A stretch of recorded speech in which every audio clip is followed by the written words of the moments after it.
Sound එක හරි? Sound එක හරිද? හරි. good morning හැමෝටම. හරි දැන් අද කතා කරගත්තු විදිහට අපි වැඩේ පටන් ගමු. මෙහෙමයි දැන් අපි මේ කරන්න යන වැඩේ චුට්ටක් පැහැදිලි කරලා ඉන්නම්. හරි. දැන් මේක ෆිසිකල් වගේම ඔන්ලයින් එකෙත් දිගටම යනවා. අපි මේ වැඩේ කරන්න යන්නේ අර මෙහි කවුරුත් මේක නොකරපු දෙයක්. ඒ කියන්නේ ඔයාලට ක්ලාස් එකට එනකොට කිසිම දෙයක් අරන් එන්න ඕනේ නැහැ. අපි සියල්ලම දෙනවා. ඔයාලට තියෙන දැනුම විතරක් අරන් යන්න කියන කන්සෙප්ට් එකේ තමයි වැඩේ කරන්න යන්නේ. හරිද? ඉතින් අද ස්ටාර්ට් එකනේ. ඒතකොට මම දන්නේ නැහැ ඔයාලා කොහොමද මේ වෙනකොට භෞතික විද්‍යා පන්තියක් කරලා තියෙනවද කියන්නේ ඒවට ගිහිල්ලා තියෙනවද කොහොමද කියනවා මුකුත්ම දන්නේ නැහැ. හරි මම විස්තර අහන්නෙත් නැහැ. අපි සරලව මුල ඉඳන් පාඩම පටන් ගමු. මෙහෙමයි දැන් ආරම්භයේදී මම මෙහෙම ඔයාලා කිසිම දෙයක් දන්නේ නැහැයි කියලා හිතාගෙන තමයි මම වැඩේ ස්ටාර්ට් කරන්නේ. කිසිම දෙයක් දන්නේ නැහැ කියන මට්ටමේ ඉඳන් ඒ කියන්නේ බිඳුවේ ඉඳන්. ඒ කියන්නේ මම ආයේ මුල ඉඳන් අද සිලබස් එක පටන් ගන්නවා. වැඩේ තියෙන්නේ සිලබස් එක ඇතුලේ දැන් මම මෙහෙම සාමාන්‍ය ක්ලාස් එකක් පටන් ගන්නකොට සිලබස් එක අඳුන්වලා දෙනවනේ නේද? දැන් මම ඕක කරන්න යන්නේ නැහැ. මොකද සිලබස් එක මේ වෙනකොට ඔයා දන්නවා ඇති භෞතික විද්‍යාව සමහර විට අපි සිලබස් එකට අවශ්‍ය කියන්නේ පාඩම් ටික මේ ටියුට් එකේ දාලා තියෙනවා. හරි දැන් ඔයාලා දන්නවනේ පාඩම් කීයක් තියෙනවද අපිට? 11ක් තියෙනවනේ. ඒක දන්නවනේ නේද? එතකොට මේ ගෲප් එකේ මේ අපේ ටියුට් එකේ දාලා තියෙනවා සේරම පාඩම් ලිස්ට් එක. ඉතින් මම ඕක ආයි කියවන්න යන්නෙත් නැහැ. ඔයාලගේ 6 වෙනි පිටුව දැන් අපේ ටියුට් එකේ 5 වෙනි පිටුව. අහකට හම්බුණා. සෝරි. ඉස්සලා. right. ටියුට් එකේ 5 වෙනි පිටුවේයි 6 වෙනි පිටුවේ මම සිලබස් එක දාලා තියෙනවා. හරිද ඔන්ලයින් ඉන්න ඇත් ඒක බලන්න 5 වෙනි පිටුවේ සහ 6 වෙනි පිටුවේ සිලබස් එක දාලා තියෙනවා. නමුත් ඒකේ අපි දාලා තියෙන්නේ ඉංග්‍රීසි වලින්. හරිද එතන චුට්ටක් අපි ට්‍රාන්ස්ලේට් කරගන්න ඕනේ සිංහල වලට. හරිද පාඩම් ටික තියෙන්නේ ඉංග්‍රීසි වලින් වැදිලා. නමුත් ඒක ට්‍රාන්ස්ලේට් කරගමු අපි ඒක ට්‍රාන්ස්ලේට් කරමු. සේරණම කලින් චූටි විස්තරයක් මම මේ විදිහට කියලා ඉන්නම්. හරිද දැන් භෞතික විද්‍යාව කියන එක ගත්තාම සාමාන්‍යයෙන් අර O level කාලෙදී අපි විද්‍යාව සාමාන්‍යයෙන් හොඳට හදාරපු කට්ටියනේ මේකට එන්නේ. විද්‍යාව කියන එක ගණිතය කියන එක යම් සාධනීය මට්ටමක තියෙනවා ඔයාලගේ. ඒක සාමාන්‍යයෙන් එහෙම වෙන්න ඕනේ නැත්නම් පළවෙනිම දවසේ එන්නේ නැහනේ. කියන්නේ මේ පටන් ගන්න ශනික එන්නේ නැහනේ පන්ති වලට. ඒ කියන්නේ ඔයාලට ෂුවර් ඔයාලගේ O level රිසල්ට් එකනේ. හරි ඒ නිසා මේ ඒක ගැන ප්‍රශ්න කරන්න මම එන්නේ නැහැ. කොහොමත් ඔයාලා ඒකේ යම් සාධනීය මට්ටමක ඇති. ඒතර O level කාලෙත් භෞතික විද්‍යාව කියලා එකක් ඉගෙනගෙන නැතිනේ. මොකද විද්‍යාව කොටස් කීයකට කඩනවද? 3කට කඩනවන්නේ සරලව. මොකද්ද? ජීව විද්‍යාව, රසායන විද්‍යාව සහ ආයි භෞතික විද්‍යාව කියලා. ඉතින් මේ තුනෙන් ඔයාලා O level කාලේ අනිවාර්යයෙන්ම ඉගෙන ගන්නවා කතා දෙකක් නැහැ භෞතික විද්‍යාව කියන එක ඉගෙන ගන්නවා. හරි. එතකොට ඒ ඉගෙන ගත්ත භෞතික විද්‍යාව තව ටිකක් ඇඩ්වාන්ස් කරන එක තමයි අපි කරන්නේ. හරිද? ෆිසික්ස් කියන සබ්ජෙක්ට් එක නැත්නම් භෞතික විද්‍යාව කියන සබ්ජෙක්ට් එක ඔයාලා A level වලදී තව ටිකක් ඇඩ්වාන්ස් කරනවා. මේක තව ටිකක් ඇඩ්වාන්ස් කරනවා. ඉතින් මේක ඇඩ්වාන්ස් කරනකොට මේ දේ මම කියන්න ඕනේ අංක 1. මෙතන බයෝ කරන්න කවුද? බයෝ කරන්න කවුද කියනවා? මැත්ස් නේද?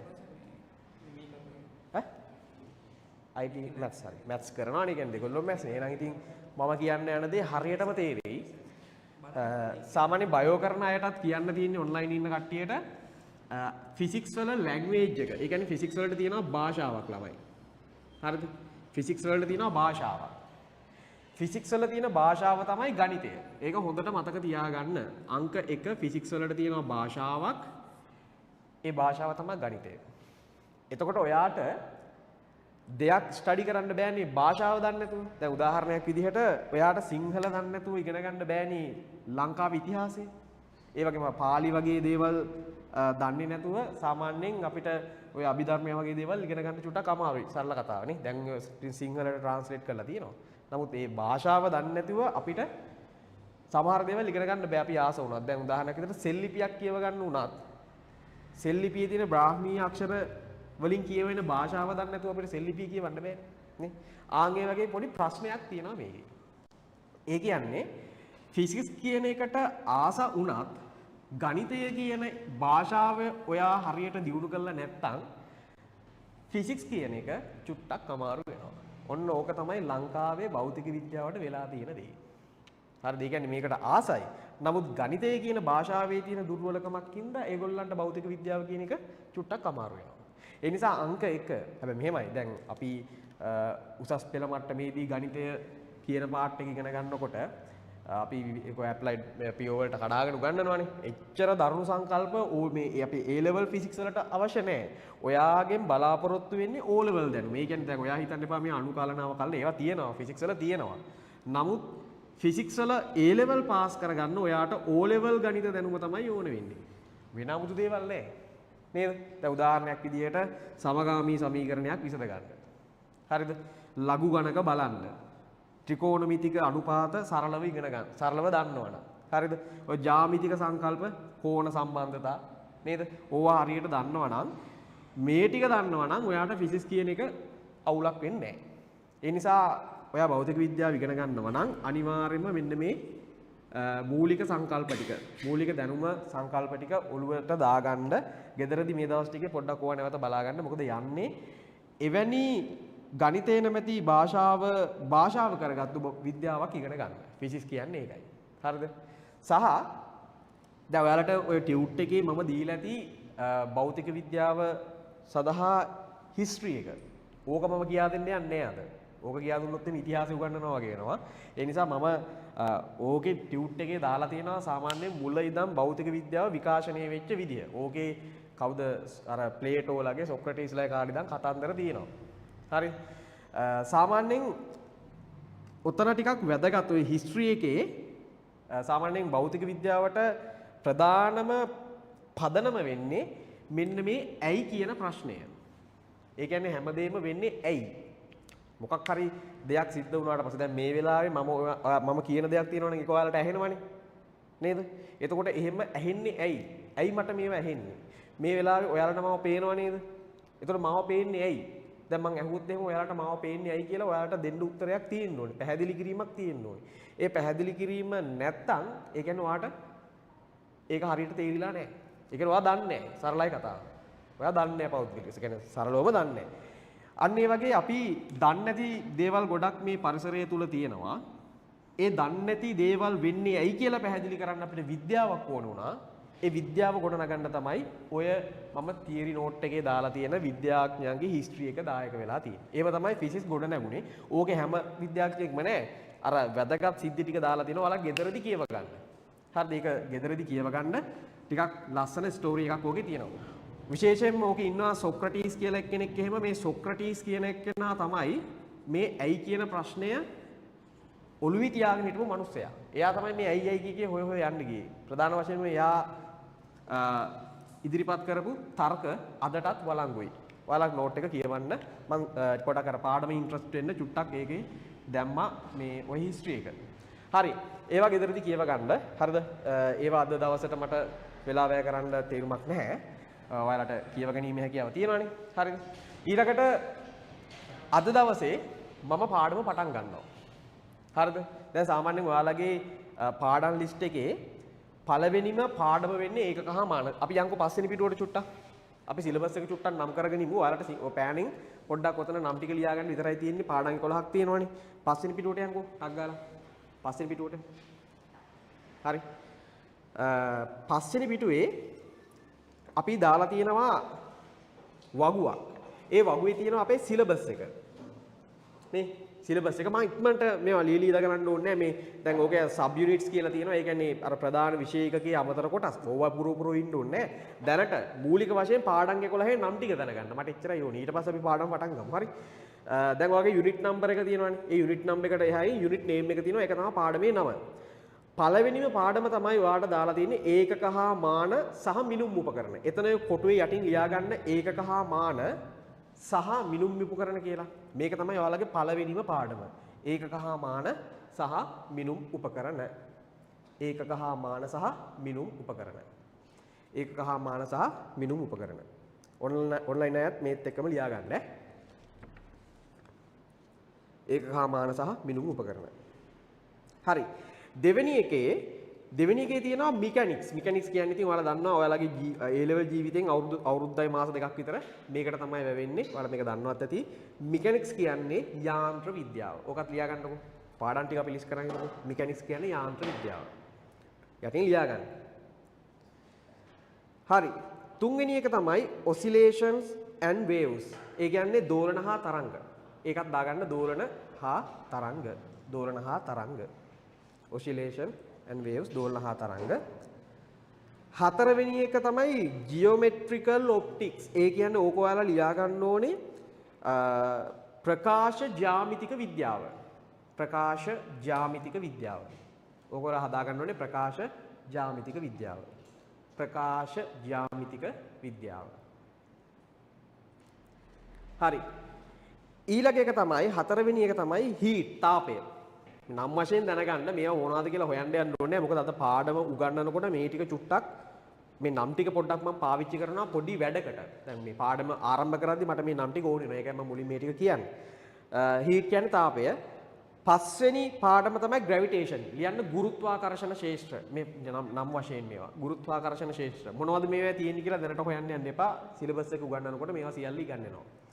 ගුරුත්වාකර්ෂණ ක්ෂේත්‍ර. හරි. හයවෙනි එක තමයි ඉලෙක්ට්‍රෝස්ටැටිස්ටික් කියලා තියෙනවා. ඔයාලා උතනින් ලියා ගන්න ස්ථීති විද්‍යුතය. ගුරුත්වාකර්ෂණ ක්ෂේත්‍ර වලට පස්සේ තියෙන ස්ථීති විද්‍යුතය. ස්ථීති විද්‍යුතය. ස්ථීති විද්‍යුතය. හරි. හත්වෙනි එක මැග්නටික් ෆීල්ඩ්. ඒ කියන්නේ චුම්බක ක්ෂේත්‍ර. චුම්බක ක්ෂේත්‍ර. චුම්බක ක්ෂේත්‍ර. Magnetic field. චුම්බක ක්ෂේත්‍ර. අටවෙනි එක කරන්ට් ඉලෙක්ට්‍රිසිටි. ඒ කියන්නේ ධාරා විද්‍යුතය. ධාරා විද්‍යුතය. දැන් මේ පාඩම් වල සමහර පාඩම් වල බර වැඩි. දැන් ඒවා මොනවද කියලා දැම්ම කියන්න ඕනේ. අපි අද දවස් ඇතුළත උගන්වන ගමන් ඒවා ටික ටික පොයින්ට් කරගමු.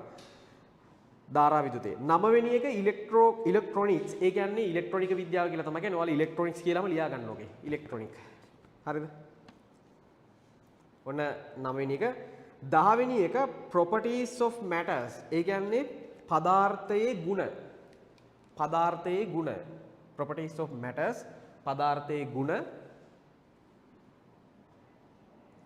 11 වෙනි එක matters and radiation. ඒ කියන්නේ පදාර්ථ හා විකිරණ. පදාර්ථ හා විකිරණ. right. ඔන්න ඔයාලගේ පාඩම් 11. හරිද? දැන් මම නිකන් කිව්වේ සිලබස් එකක් චුට්ටක් කියලා දෙන්න එපා. හරි. දැන් ඔය පාඩම් 11ත් එක්ක තමයි ගේම් වදින්නේ. හරිද? ඔය පාඩම් 11ත් එක්ක තමයි අපි ගේම ගහන්නේ. අවුරුදු 2කමාරක් ආසන්න ලෙස 2කමාරක් කියලා ඉමුකෝ අපි. අවුරුදු 2කමාරක් තියෙනවා. ඔය 2කමාරේ ඔය වැඩ ටික ඉවරයක් කරලා දාන්න ඕනේ. හරි. මේමයි. දැන් ඔය පාඩම් වලින් සමහර පාඩම් තියෙනවා තමයි ඇත්තටම බර වැඩි පාඩම්. ඒ කියන්නේ දැන් ඔයාලා මේ යාන්ත්‍ර විද්‍යාව කියන එක ගත්තාම යාන්ත්‍ර විද්‍යාව පාඩම ටිකක් අවුරුදු 1කමාරක් කියන්නේ අවුරුද්දයි මාස දෙකක් විතර ටිකක් ලොකුවට යන කොටසක් ඒක. ඒකේ ටිකක් දරුණු පාඩම් කොටස් තියෙනවා. ටිකක් අගට යනකොට අමාරුයි. මේ හැම තැනකම හැබැයි ගණිතේ තියෙනවා. ඔයාලට ගණිතයෙන් බේරෙන්න බෑ. මොකද හැම තැනම අනිවාර්යෙන්ම ගණිතේ තියෙනවම තමයි. හරි. කොහොම හරි දැන් ඔය පාඩම් ලිස්ට් එකෙන් දැන් ඔයාලට අලුතෙන් පොත් ටික දීලා තියෙනවනේ. හරිද? ඔය අලුත් පොතේ ලියලා පාඩම් පටන් ගන්නකො. ලියන්න මාතෘකාව විදිහට ඒකක හාමාන කියලා.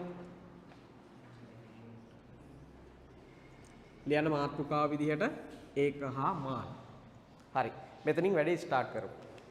ඒකක හා මාන. හරි මම ඔයාලා මුකුත්ම දන්නේ නැහැ කියලා හිතාගෙන කරනවා වැඩේ. එතකොට අද දවසේ මගේ ටාගට් එකක් තියෙනවා මේ පැය දෙක ඇතුලේ ඉන්ටර්වල් එකට කලින් ටයිම් එක ඇතුලේ යම් සීමාවක් තියෙනවා. ඒ ටික ඉවර කරගමු. ඔයාලට පාඩම තේරුණාද නැද්ද කියලා ඊට පස්සේ බලන්න. පාඩම තේරුණා නම් අවුලක් නැහැ පන්තියේ සෙක්. හරි. රයිට්. මේමයි. දැන් ඒකක හා මාන පාඩම මම පටන් ගන්නකොට දැන් පාඩම් 11ක් තියෙනවානේ. දැන් මේ එකපාරම පොල්ලෙන් ගහනවා වගේ ඒකක හා මාන කියලා මාතෘකාවක් ලියනවා. හරිද? කිසිම ගලා යාමක් නැහැ නිකන් මාතෘකාවක් විතරයි. දැන් ඔයාලා ජීවිතේ කියන්නේ භෞතික විද්‍යාවට ආවට පස්සේ පළවෙනියටම ලියන මාතෘකාව ඒකක හා මාන. ඒතර මේකේ තේරුම මොකක්ද? දැන් ඒකක හා මාන කියලා මොකක්ද මේ උගන්වන්න යන්නේ? හරිද? සහ පාඩම් 11ක් තියෙනවනේ. මේ පාඩම් 11න් ඒකක හා මාන වලින් ඒ පාඩම් 11ට දෙන ස්ටාර්ට් එක මොකක්ද? පාඩම් 11ක් කිව්වට මේක හරියම 10නේ. නේ. ඒතර මේ 10ට මෙයා දෙන ස්ටාර්ට් එක මොකක්ද? දැන් ඔයාලා ජීවිතයේ පළවෙනි පාරට භෞතික විද්‍යාවේ ලියන මාතෘකාව ඒකකහාමාන. ඒතර මේ ඒකකහාමාන වලින් අපි ඉගෙන ගන්නේ මොනවද? සහ මේ ඉගෙන ගන්න දේ අනිත් පාඩම් 11ට කොහොමද ස්ටාර්ට් එකක් වෙන්නේ? ඕක තමයි මේ පාඩමේ අරමුණ. හරි? රයිට්. මේකයි කතාව. මේකේ පිටිපස්සේ පොඩි ස්ටෝරි එකක් තියෙනවා. ඕනම පාඩමක් පස්සේ පොඩි ස්ටෝරි එකක් තියෙනවා. ඒ කියන්නේ සාමාන්‍යයෙන් හැම පාඩමක් පිටිපස්සෙම ලස්සන ස්ටෝරි එකක් තියෙනවා. හරි. මේ පාඩම පිටිපස්සේ තියෙන ස්ටෝරි එක තමයි දැන් අපි පාඩම පටන් ගත්තා පළවෙනි යුනිට් එක. හරි. දැන් ඔයාලට මම ලිව්වනේ පාඩම් 11කට නම් ලිස්ට් එකක්. නේ? පාඩම් 11කට නම් ලිස්ට් එකක් ලිව්වා. මේ නම් ලිස්ට් එකේ විවිධ පාඩම් තියෙනවා. දැන් උදාහරණයක් විදිහට මම ඒකකහාමාන ලියන්න යන්නේ නැහැ. යාන්ත්‍ර විද්‍යාව. අපි නිකම්ම යාන්ත්‍ර විද්‍යාව ගමුකෝ. හරි. අනිත් ඒවා උන්නේ නැහැ. මම පොඩ්ඩක් යාන්ත්‍ර විද්‍යාව කියන එක හයිලයිට් කරනවා. මේ යාන්ත්‍ර විද්‍යාව කියන එකේ අපි මොකද කරන්නේ? හරිද? යාන්ත්‍ර විද්‍යාව කියන එකේ අපි මොකද කරන්නේ? ඒ කියන්නේ උදාහරණයක් විදිහට මේක පිටිපස්සේ ඉන්නේ ගොඩාක්ම නිව්ටන් කියන විද්‍යාඥයා. යාන්ත්‍ර විද්‍යාව කියන එක ගත්තාම මේක පිටිපස්සේ ඉන්නේ නිව්ටන් කියන විද්‍යාඥයා ඉන්නේ. මෙයා දැක්ක සමහර දේවල් පරිසරය තුල සිද්ධ වෙනවා.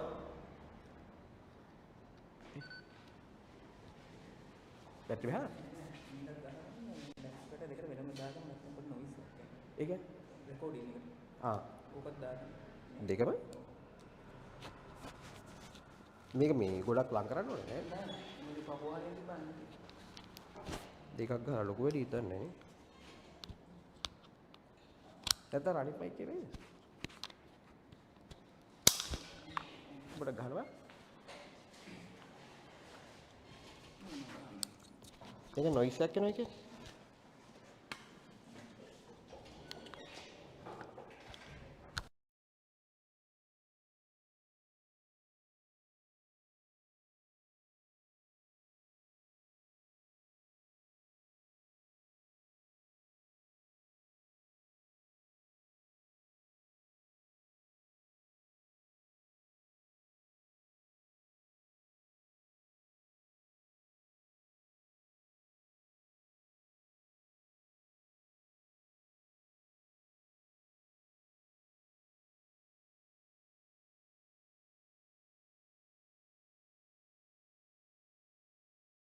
දැක්කින සමහර සිදුවීම් තියෙනවා මේ සිදුවීම් පැහැදිලි කරන්න නිව්ටන්ට ඕනේ වුණා. දැන් මේ නිව්ටන් කියන්නේ ඔයාලා හිතන්න නිව්ටන් කියන්නේ භෞතික විද්‍යාඥයෙක්ටත් වඩා එයා ගණිතඥයෙක්. හරිද? මෙයා ගණිතඥයෙක්. ඒතර මෙයා ගණිතය පාවිච්චි කරලා ගොඩක් දේවල් පැහැදිලි කරපු කෙනෙක්. ඒතර මෙයා ගණිතයේ පැත්ත වගේම මෙයාට ඕන වුණා මේ සමහර සිදුවීම් පරිසරය තුල සිද්ධ වෙනවා. ඒ සිදුවීම් දිහා බලලා ඒවා වෙන්නේ ඇයි කියලා කියන්න. මම අර කිව්වේ ඇයි කියන ප්‍රශ්නෙට හේතුව තමයි භෞතික විද්‍යාවේ හැමතැනම තියෙන ප්‍රශ්නේ. ඒ ඇයි කියන එකට හේතුව හොයන්න තමයි ගිහිල්ලා තමයි භෞතික විද්‍යාව බිහි වෙන්නේ. දැන් උදාහරණයක් විදිහට මෙහෙම හිතන්නකෝ. අපි ගහකින් ගෙඩියක් බිමට වැටෙනවා කියලා දැක්කොත්. හරිද? දැන් නිව්ටන් මේක දැක්කනේ යාර ගහ යට ඉන්නකොට එයාගේ අර ඔලුවට ඇපල් ගෙඩිය වැටුණා කියන කතාවක් තියෙනවානේ. අපි දන්නේ නැහැ ඔය හරිද ඇත්තද ඔලුවට වැටුණාට වෙන කොහෙට වැටුණාද දන්නේ නැහැ ඉතින්. කතාවක් පිටිපස්සේ ගොඩනගනවානේ. දැන් ඕනම ස්ටෝරියක් පිටිපස්සේ තියෙනවානේ නේ. දැන් ඔය අපි තව කතන්දර තියෙන්නේ වීරත්වයේ සාධනම් කරගෙන දැන් රාවණා ගැන කියන හැමතිස්සෙම අපි දන්නේ නැහැනේ. කියනවා ඉතින් දන්නේ නැහැ. ස්ටෝරි එකක් මවලා හෝ ඇත්ත හෝ ජනප්‍රවාද මොනවා හරි ස්ටෝරි එකක් තියෙනවා. ඉතින් දැන් මේ නිව්ටන් එයාගේ ඉදිරිපත් කිරීම එළියට දානකොටත් එයාගේ ස්ටෝරියක් තියෙන්න බෑ. නැත්තම් වැඩක් නෑනේ. කරුණු ගොඩක් විතරනේ. හැම දෙයක් පිටිපස්සේ ස්ටෝරි එකක් තියෙනවා. එතකොට මේක එයාගේ ඔලුවට වැටුණා. ඔලුවට වැටුණාට පස්සේ එයා කල්පනා කරා ඇයි මේක මගේ ඔලුවට වැටුනේ? ඒ වගේ කතන්දර ගොඩක් දැන් මේකේ පිටිපස්සේ තියෙනවා. අපිට ඒ කතන්දර වැදගත් නෑ. මොකද ඔයා 10 වසරේ 11 වසරේ වහලා තියෙනවා. හරිද? හැබැයි නිව්ටන් එතනදී ඉදිරිපත් කරන්න හැදුව තර්ක හේවත් කන්සෙප්ට් එක තමයි ඇයි මේක පොළොවට වැටෙන්නේ කියන එක. කියන්නේ ඇයි වස්තුවක් නිදහස් වුණාට පස්සේ අවකාශය තුල එයා පොළොවට වැටෙන්නේ. ඒක එයාට අව ප්‍රශ්නයක්. ඒක ඔළුවට වැටුණා හෝ කොහෙට වැටුණා හෝ එයාට අව ප්‍රශ්නය ඕක. එතකොට එයාට මේ ප්‍රශ්නය හොයන්න යනකොට හරිද? ඒ ප්‍රශ්නේ හොයන්න යනකොට තමයි එයාට හම්බෙන්නේ මේ ලෝකේ ගුරුත්වාකර්ෂණය කියන එක. ඉතින් ඒකේ ප්‍රතිඵලයක් නේ. දැන් ගුරුත්වාකර්ෂණය කියන්නේ මෙන්න මේ සිදුවීමේ ප්‍රතිඵලය. මේක හේතුව ඇයි කියලා එයාට හම්බෙන්නේ ගුරුත්වාකර්ෂණය ඇස්සේ. ඒතර මේ කාලේ හිටියා විද්‍යාඥයෝ තර්ක කර කර හිටියා මේ කාලේ පෘථුවිය වටා සූර්යයා යනවද නැත්නම් පෘථුවිය වටා සූර්යයා යනවද නැත්නම් සූර්යයා වටා පෘථුවිය යනවද කියලා ප්‍රශ්න තිබ්බා ඒ කාලේ.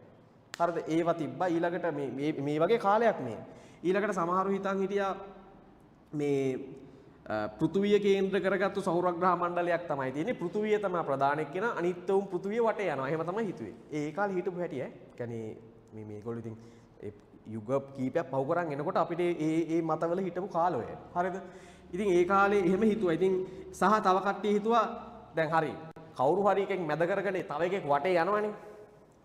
එතකොට එහෙම අර මේ වෘත්තාකාර කේන්ද්‍රයක් වටා කොහොමද ග්‍රහලෝක වෘත්තාකාරව කැරකෙන්නේ? දැන් ප්‍රශ්න, එහෙන ප්‍රශ්න අහස දිහා බලාගෙන මේගොල්ලෝ ප්‍රශ්න කරනවා. ඇයි කියලා. ඒ කාලේ හැටි ඔය. හරිද? ඉතින් මේ එහෙම කාලයක තමයි ගුරුත්වාකර්ෂණය කියන සංකල්පය හොයාගන්නේ නිව්ටන්. ඒක එයාගේ ඔළුවට ඇපල් ගෙඩිය වැටීමේ ප්‍රතිඵලයක්. එහෙම තමයි කියන්නේ. හරිද?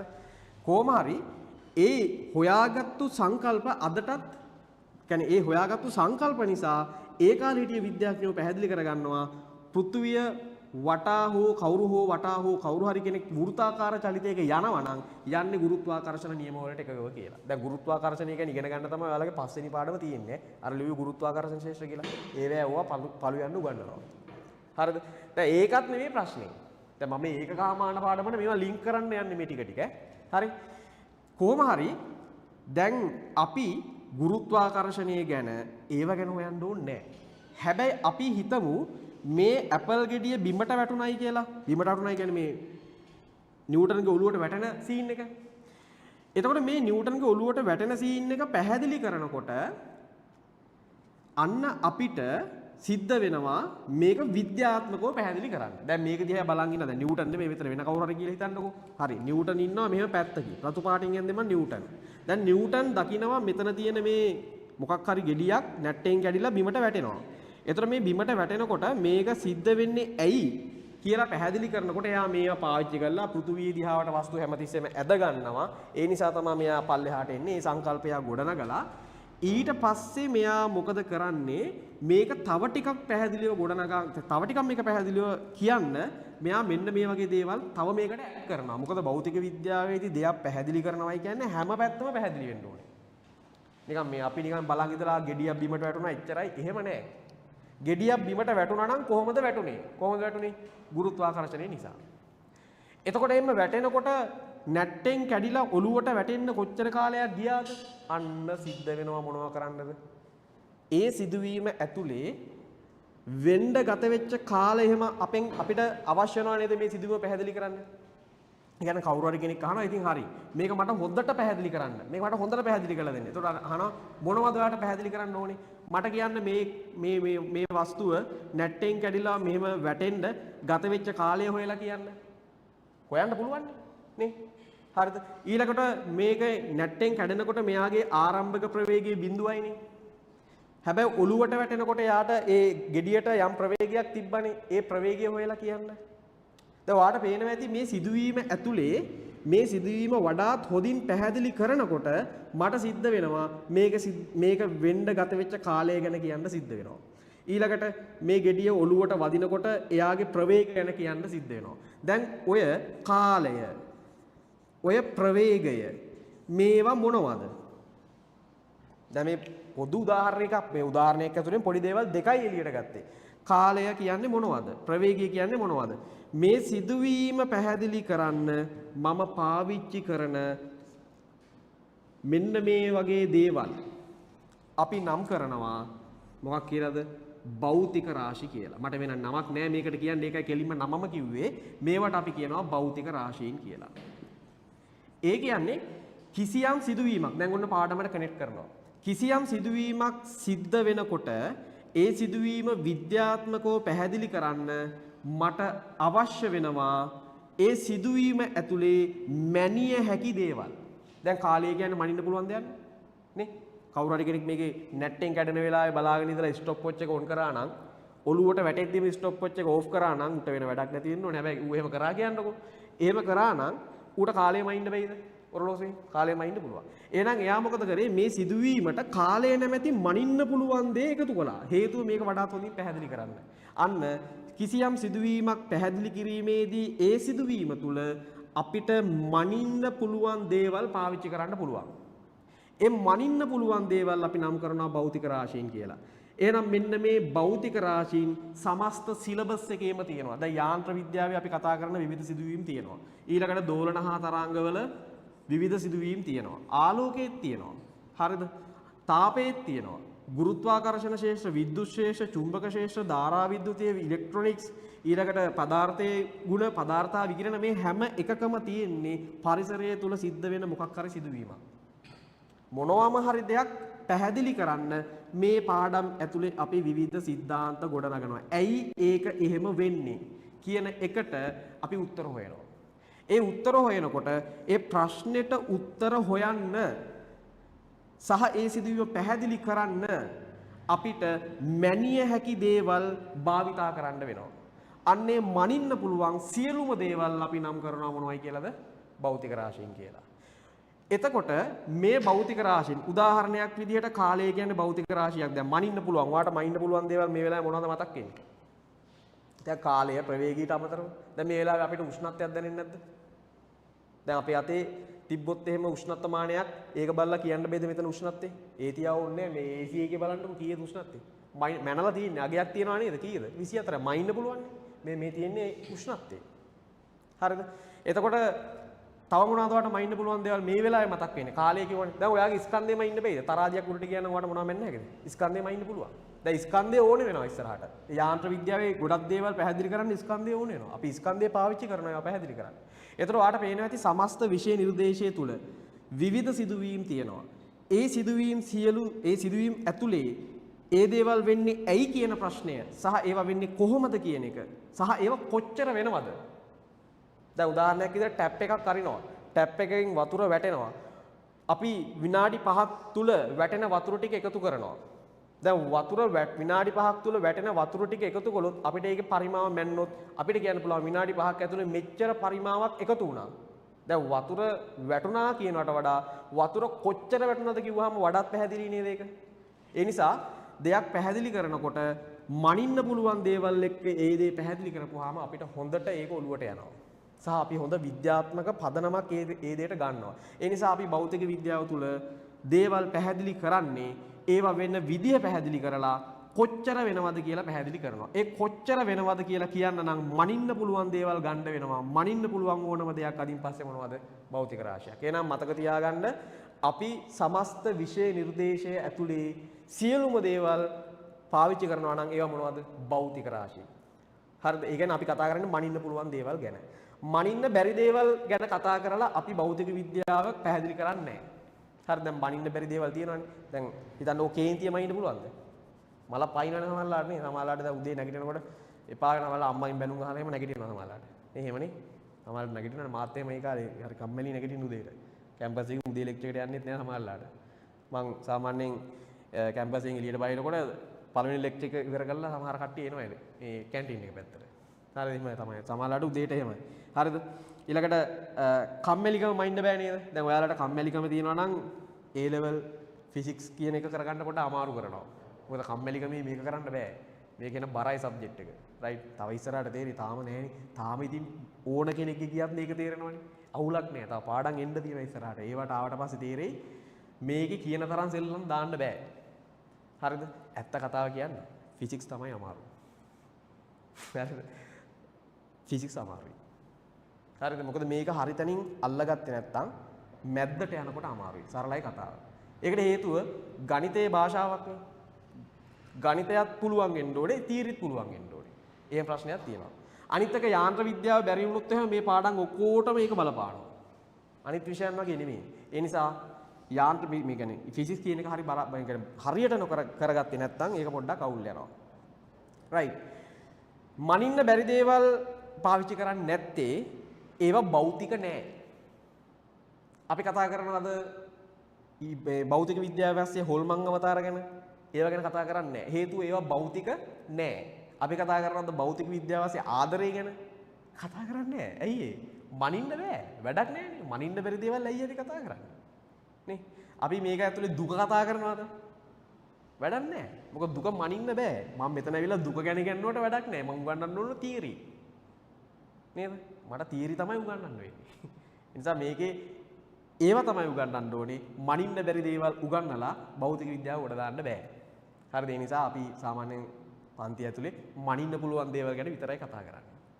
හරි ආස්යෙන් පස්සේ ඉතින් පොඩ්ඩක් ඔය විහිළුවක් තහලුවක් කරන එක වෙනම කතාවක්. නමුත් අපේ ફોකස් එක තියෙන්නේ මනින්න පුළුවන් දේවල් එක විද්‍යාව ගොඩනගන එක. හරි. ඉතින් ඇයි එහෙනම් තාම ඒකකමාන පාඩම මොකද්ද මේ? තාම ආවේ නෑ මට ඕන තැනට. හරි. මේ අහන්නකෝ. මම ඔයාගෙන් කාලය ගැන ඇහුවොත්. නැත්නම් මම මෙහෙම සරල අහන්න. ඔයාලගෙන් ස්කන්ධය ගැන ඇහුවොත් දැන් අහන්නේ කියන්නේ කියලා මම දන්නවනේ. ඇහුවොත් ස්කන්ධය ගැන ඔයාලා කොහොමද ඒක කියන්නේ? දැන් මගේ ස්කන්ධය කවුරු හරි ඇහුවා කියන්නකෝ. දැන් බරයි ස්කන්ධය ගැන දෙකක් ඈ. කවුරු හරි බර ඇහුවොත් බර වෙනම කතාවක්, ස්කන්ධය වෙනම කතාවක්. මේ දෙක පස්සේ කනෙක්ට් කරනවා අපි ගුරුත්වා මේ මොකද යාන්ත්‍ර විද්‍යාවේදීතවා කියලා දෙනවා. කවුරු හරි දැන් මගෙන් ස්කන්ධය ඇහුවා කියන්නකෝ. මගේ ස්කන්ධය මම මේ මෑතකදී මෑන්න 67ක් තිබ්බා. 67. කාලා පොඩ්ඩක් මේ බර වැඩිලා තියෙන්නේ. බර නෙමෙයි ස්කන්ධය වැඩිලා තියෙන්නේ. හරිද? එතකොට මම 67ක් කියලා නිකන් කියනවද නැත්නම් කිලෝග්‍රෑම් 67යි කියලා කියනවද? කොහොමද ඔයා කියන්නේ? දැන් ඔයාගේ ස්කන්ධය ඔයා ඇහුවොත් එහෙම කවුරු හරි ඔයන් අහනවා යාළුවා අහනවා මචං කීයද ස්කන්ධේ? එහෙම ඇහුවොත් ඔයා මොකද්ද කියන්නේ? නිකන් 67 කියනවද නැත්නම් 67ට ඒකකයක් දාලා කියනවද? ඒකකයක් දාලා කියනවා. දැන් ටික ඔන්න පාඩමට සෙට් වෙනවා. ඔයාලට තේරෙනවා ඇති අපි මනින්න පුළුවන් දේවල් පාවිච්චි කරනකොට කිසියම් සිදුවීමක් පැහැදිලි කිරීම සඳහා ඒ මනින්න පුළුවන් දේ මැනලා ඒක ඉදිරිපත් කිරීමේදී මොනවා පාවිච්චි කරනවද? ඒකක පාවිච්චි කරනවා. අපි කිසියම් දෙයක් මනිනවා නම් ඒක මනිනවා. මැනලා නිකන් කියන්නේ ඒකකයක් එක්ක පාවිච්චි කරනවා. එතකොට මේ ඒකක පාවිච්චි කරන්න සිද්ධ වෙනවා. භෞතික විද්‍යාව කරන්න දෙයක් නෑ. මොකද සිද්ධි පැහැදිලි කරන්න වෙනවා. ඒව කොච්චර වෙනවද කියලා කියන්න වෙනවා. වෙනවනම් ඒ වෙන ප්‍රමාණය ගණන් හදලා හෝ මැනලා කියන්න වෙනවා. කිව්වට පස්සේ ඒකට ඒකකයක් දාන්න වෙනවා. අන්න ප්‍රශ්නය අපිට සිද්ධ වෙනවා සමස්ත විෂය නිර්දේශය ඇතුලේ භෞතික රාශීන් වලට මොනවද පාවිච්චි කරන්නද? ඒකක පාවිච්චි කරන්න. එතකොට ඒකක පාවිච්චි කරනකොට මට කැමති ඒකක පාවිච්චි කළොත් භෞතික විද්‍යාව හොඳට තියෙයි. දැන් උදාහරණයක් විදියට ස්කන්ධය මනින ඒකක බලන්නකෝ. ලංකාවේ ඒ කාලේ තිබ්බ නේද? මට මතකයි ස්කන්ධය මනින ඒ කාලේ. මතකත් නැහැ. ශිෂ්‍යත්වෙට මේවා තිබ්බා. ස්කන්ධය මනිනවා රාත්තල් වලින් නේ. දැන් පාන් රාත්තල් අදටත් තියෙනවා නේ ඒකකේ පාවිච්චි කරන රාත්තල් කියන එක පාවිච්චි කරනවා. හරිද? දැන් ඔයා හැබැයි කවදාවත් ලංකාවේ ඇතුළේ ආගේ ස්කන්ධේ රාත්තල් වලින් කියනවද? එහෙම කියන්නේ නැහැ. මම රාත්තල් කියන එක කියන්න දන්නෙත් නැහැ මම. පාවිච්චි වෙන්නේ නැහැ අපිට. රාත්තල්. ඊළඟට සමහර අය ස්කන්ධය කියන එක මනිනවා තව මට මතක් වෙන්නේ නැහැ ඉතින් එක ඒවා. කොහොම හරි විවිධ ඒකක රටවල් වලට ආවේනිකව තියෙන්න පුළුවන්. හැබැයි ප්‍රශ්නේ තියෙන්නේ අපි ඉගෙන ගන්න විද්‍යාව කියන එක රටින් රටට වෙනස් වෙන්න බෑ. ජාත්‍යන්තරයටම එකක් වෙන්න ඕනේ. මේක හැම රටකටම එකක් වෙන්න ඕනේ. හැම තැනකටම එකක් වෙන්න ඕනේ. හැමෝම පිළිගන්න එකක් වෙන්න ඕනේ. ඒ නිසා අපි කතා කරන භෞතික රාශීන්, අපි මනින භෞතික රාශීන් පාවිච්චි කරනකොට ඒවට ඒකක ලියනකොට සියලුම රටවල් පිළිගත්තු ඒකක වෙන්න ඕනේවා. ඒ කියන්නේ ඒ ඒකක ජාත්‍යන්තර වශයෙන් පිළිගත්තු ඒකක පද්ධතියක් වෙන්න ඕනේ. එහෙනම් මේ පාඩම ඔයාට දැන් තේරෙන්න ඕනේ මාතෘකාව. මේකේ අපි ඇත්තටම කරන්නේ අපේ සිලබස් එක ඇතුලේ පාඩම් 11ක් තියෙනවා. මේ පාඩම් 11 අපි විවිධ දේවල් පැහැදිලි කරනවා. ඔක්කොම පරිසරය තුල වෙන ඒවා. මේ 아무තු දේවල් නෙමෙයි. ඒ දේවල් පැහැදිලි කරනකොට අපිට මොනවා ඕන වෙනවද? භෞතික රාශිය ඕන වෙනවා. මේ භෞතික රාශීන් ගැන කතා කරනකොට ඒවට ඒකක දාන්න වෙනවා. එහෙනම් මේ ඒකක සම්බන්ධ හැදින්වීමක් තමයි සමස්ත පාඩමේ වාට දෙන්නේ. මම හිතනවා පාඩමකට මම ඔන්න මාතෘකාවට දැන් තමයි ආවේ. වටේ ගිහිලා ආවන්තිමට. හරිද? ඕක තමයි මාතෘකාව. එතකොට මේ පාඩම ආස්සේ කරන්නේ මෙන්න මේ යුනිට් 11 ආස්සේ අපි කරන දේ. ඕක තමයි ස්ටෝරිය. රයිට්. එහෙනම් අලුතෙන් පොතකුත් දුන්නානේ. පැරකුත් දුන්නානේ. හරිද? මාතෘකාව ලියුවා නේද? එහෙනම් ඒකක හාමාන කියලා මාතෘකාව ලියලා අපි මෙහෙම නෝට් එක දාමු. ලියන්නකො අනුමාතෘකාවක් භෞතික රාශි කියලා. හරි. ඔන්න අපි ඔෆිෂියල් විදිහට නෝට් එක ලියනවා. ලියන්න අනුමාතෘකාවක් භෞතික රාශි. ඔයා මේවා දන්නවත් ඇති, සමහර විට දන්නේ නැතුවත් ඇති. දෙකෙන් මොකක් වුණත් මම නෝට් එක බිඳුව ඉඳන් හදන්න ඕනේ. ඒ නිසා ලියන්න මාතෘකාව භෞතික රාශි.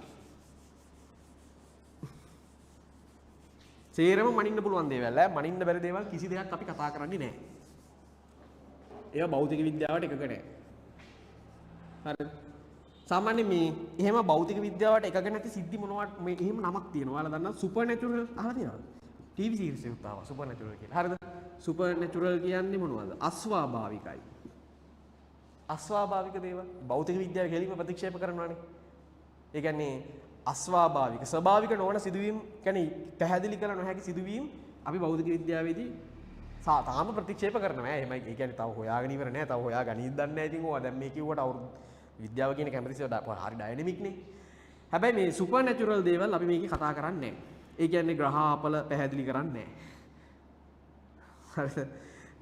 රාහු කාල පැහැදිලි කරන්නේ නැහැ. හරිද? ඊළඟට තාමන් දන්නේ නැහැ ඉතින්. තව ඒවා ලියන්න බෑ ඉතින් මම දන්නේ නැහැ. හරිද? ඒ කියන්නේ මේ වගේ දේවල් අපි පැහැදිලි කරන්නේ නැහැ. හොල්මන් නැහැ අපිට. හරිද? හූනියම් නැහැ මුකුත් නැහැ. ඉතින් හූනියම තියනවා නම් තියෙන එකම කම්මැලිකම ඒක නැති කරගත්තොත් මේක ගේමක් ගැහුවාගේ සිරාවට. හරිද? ඒ කියන්නේ මේ ෆිසික්ස් කියන්නේ IQ එක හදන තැනක් ඈ. ඔයා හිතන්න පුරුදු කරන තැනක් ෆිසික්ස් කියන්නේ. ඔයා දන්නේ නැහැ මේ සබ්ජෙක්ට් එකේ තියෙන රහ මේක රහ වැටුනොත් වැටුනම තමයි. හැබැයි ඒ වගේම තමයි වහ වුණොත් එපාම වෙනවා. ඇයි දන්නවද? මේ සබ්ජෙක්ට් එකේ හැටියා. ඇයි පාඩම් කනෙක්ටඩ් නේ. ඒතර පාඩම් කනෙක්ටඩ් වුණාම මක් වෙනවද? මේක චුට්ටක් අවුල් කරගත්තොත් අවුල්. හැබැයි රහ වැටුනොත් වැටුනම තමයි. ඇයි පාඩම් කරන්න කියලාද නැහැ. පාඩම් කරන්න කියලා නැහැ. ඉතින් නියමයක් දෙකක් තියෙනවා චුට්ටක් මතක තියාගන්න. දැන් නිව්ටන් නියම මතකද? යාළුවෙක් කරනවා මචං නිව්ටන් නියම කියපන්. නිව්ටන්ගේ තුන්වෙනි නියමය කියපන්. දැන් කවුරු හරි අහුවොත් එහෙම නිව්ටන් නියම කියපන් කියලා ඉතින් නිව්ටන්ට නියම තුනක් තිබ්බා. එච්චර. එහෙම නෙවෙයි නිව්ටන් නියම තුනක් තියෙනවා. ඒ නිව්ටන් නියම තුන මතක තියාගන්න. ඔච්චර. ඉතින් සාමාන්‍යයෙන් ඔච්චරේ පාඩම් කරන්න තියෙන. දැන් ඔයාලා නිකම්ම හිතන්නකෝ දැන් ඔයාලා ජීව විද්‍යාව වගේ කරා නම් ඔයාලට පාඩම් කරන්න තියෙන සෑහෙන්න. මේක එහෙම නෑ. පාඩම් කරන්න නෑ.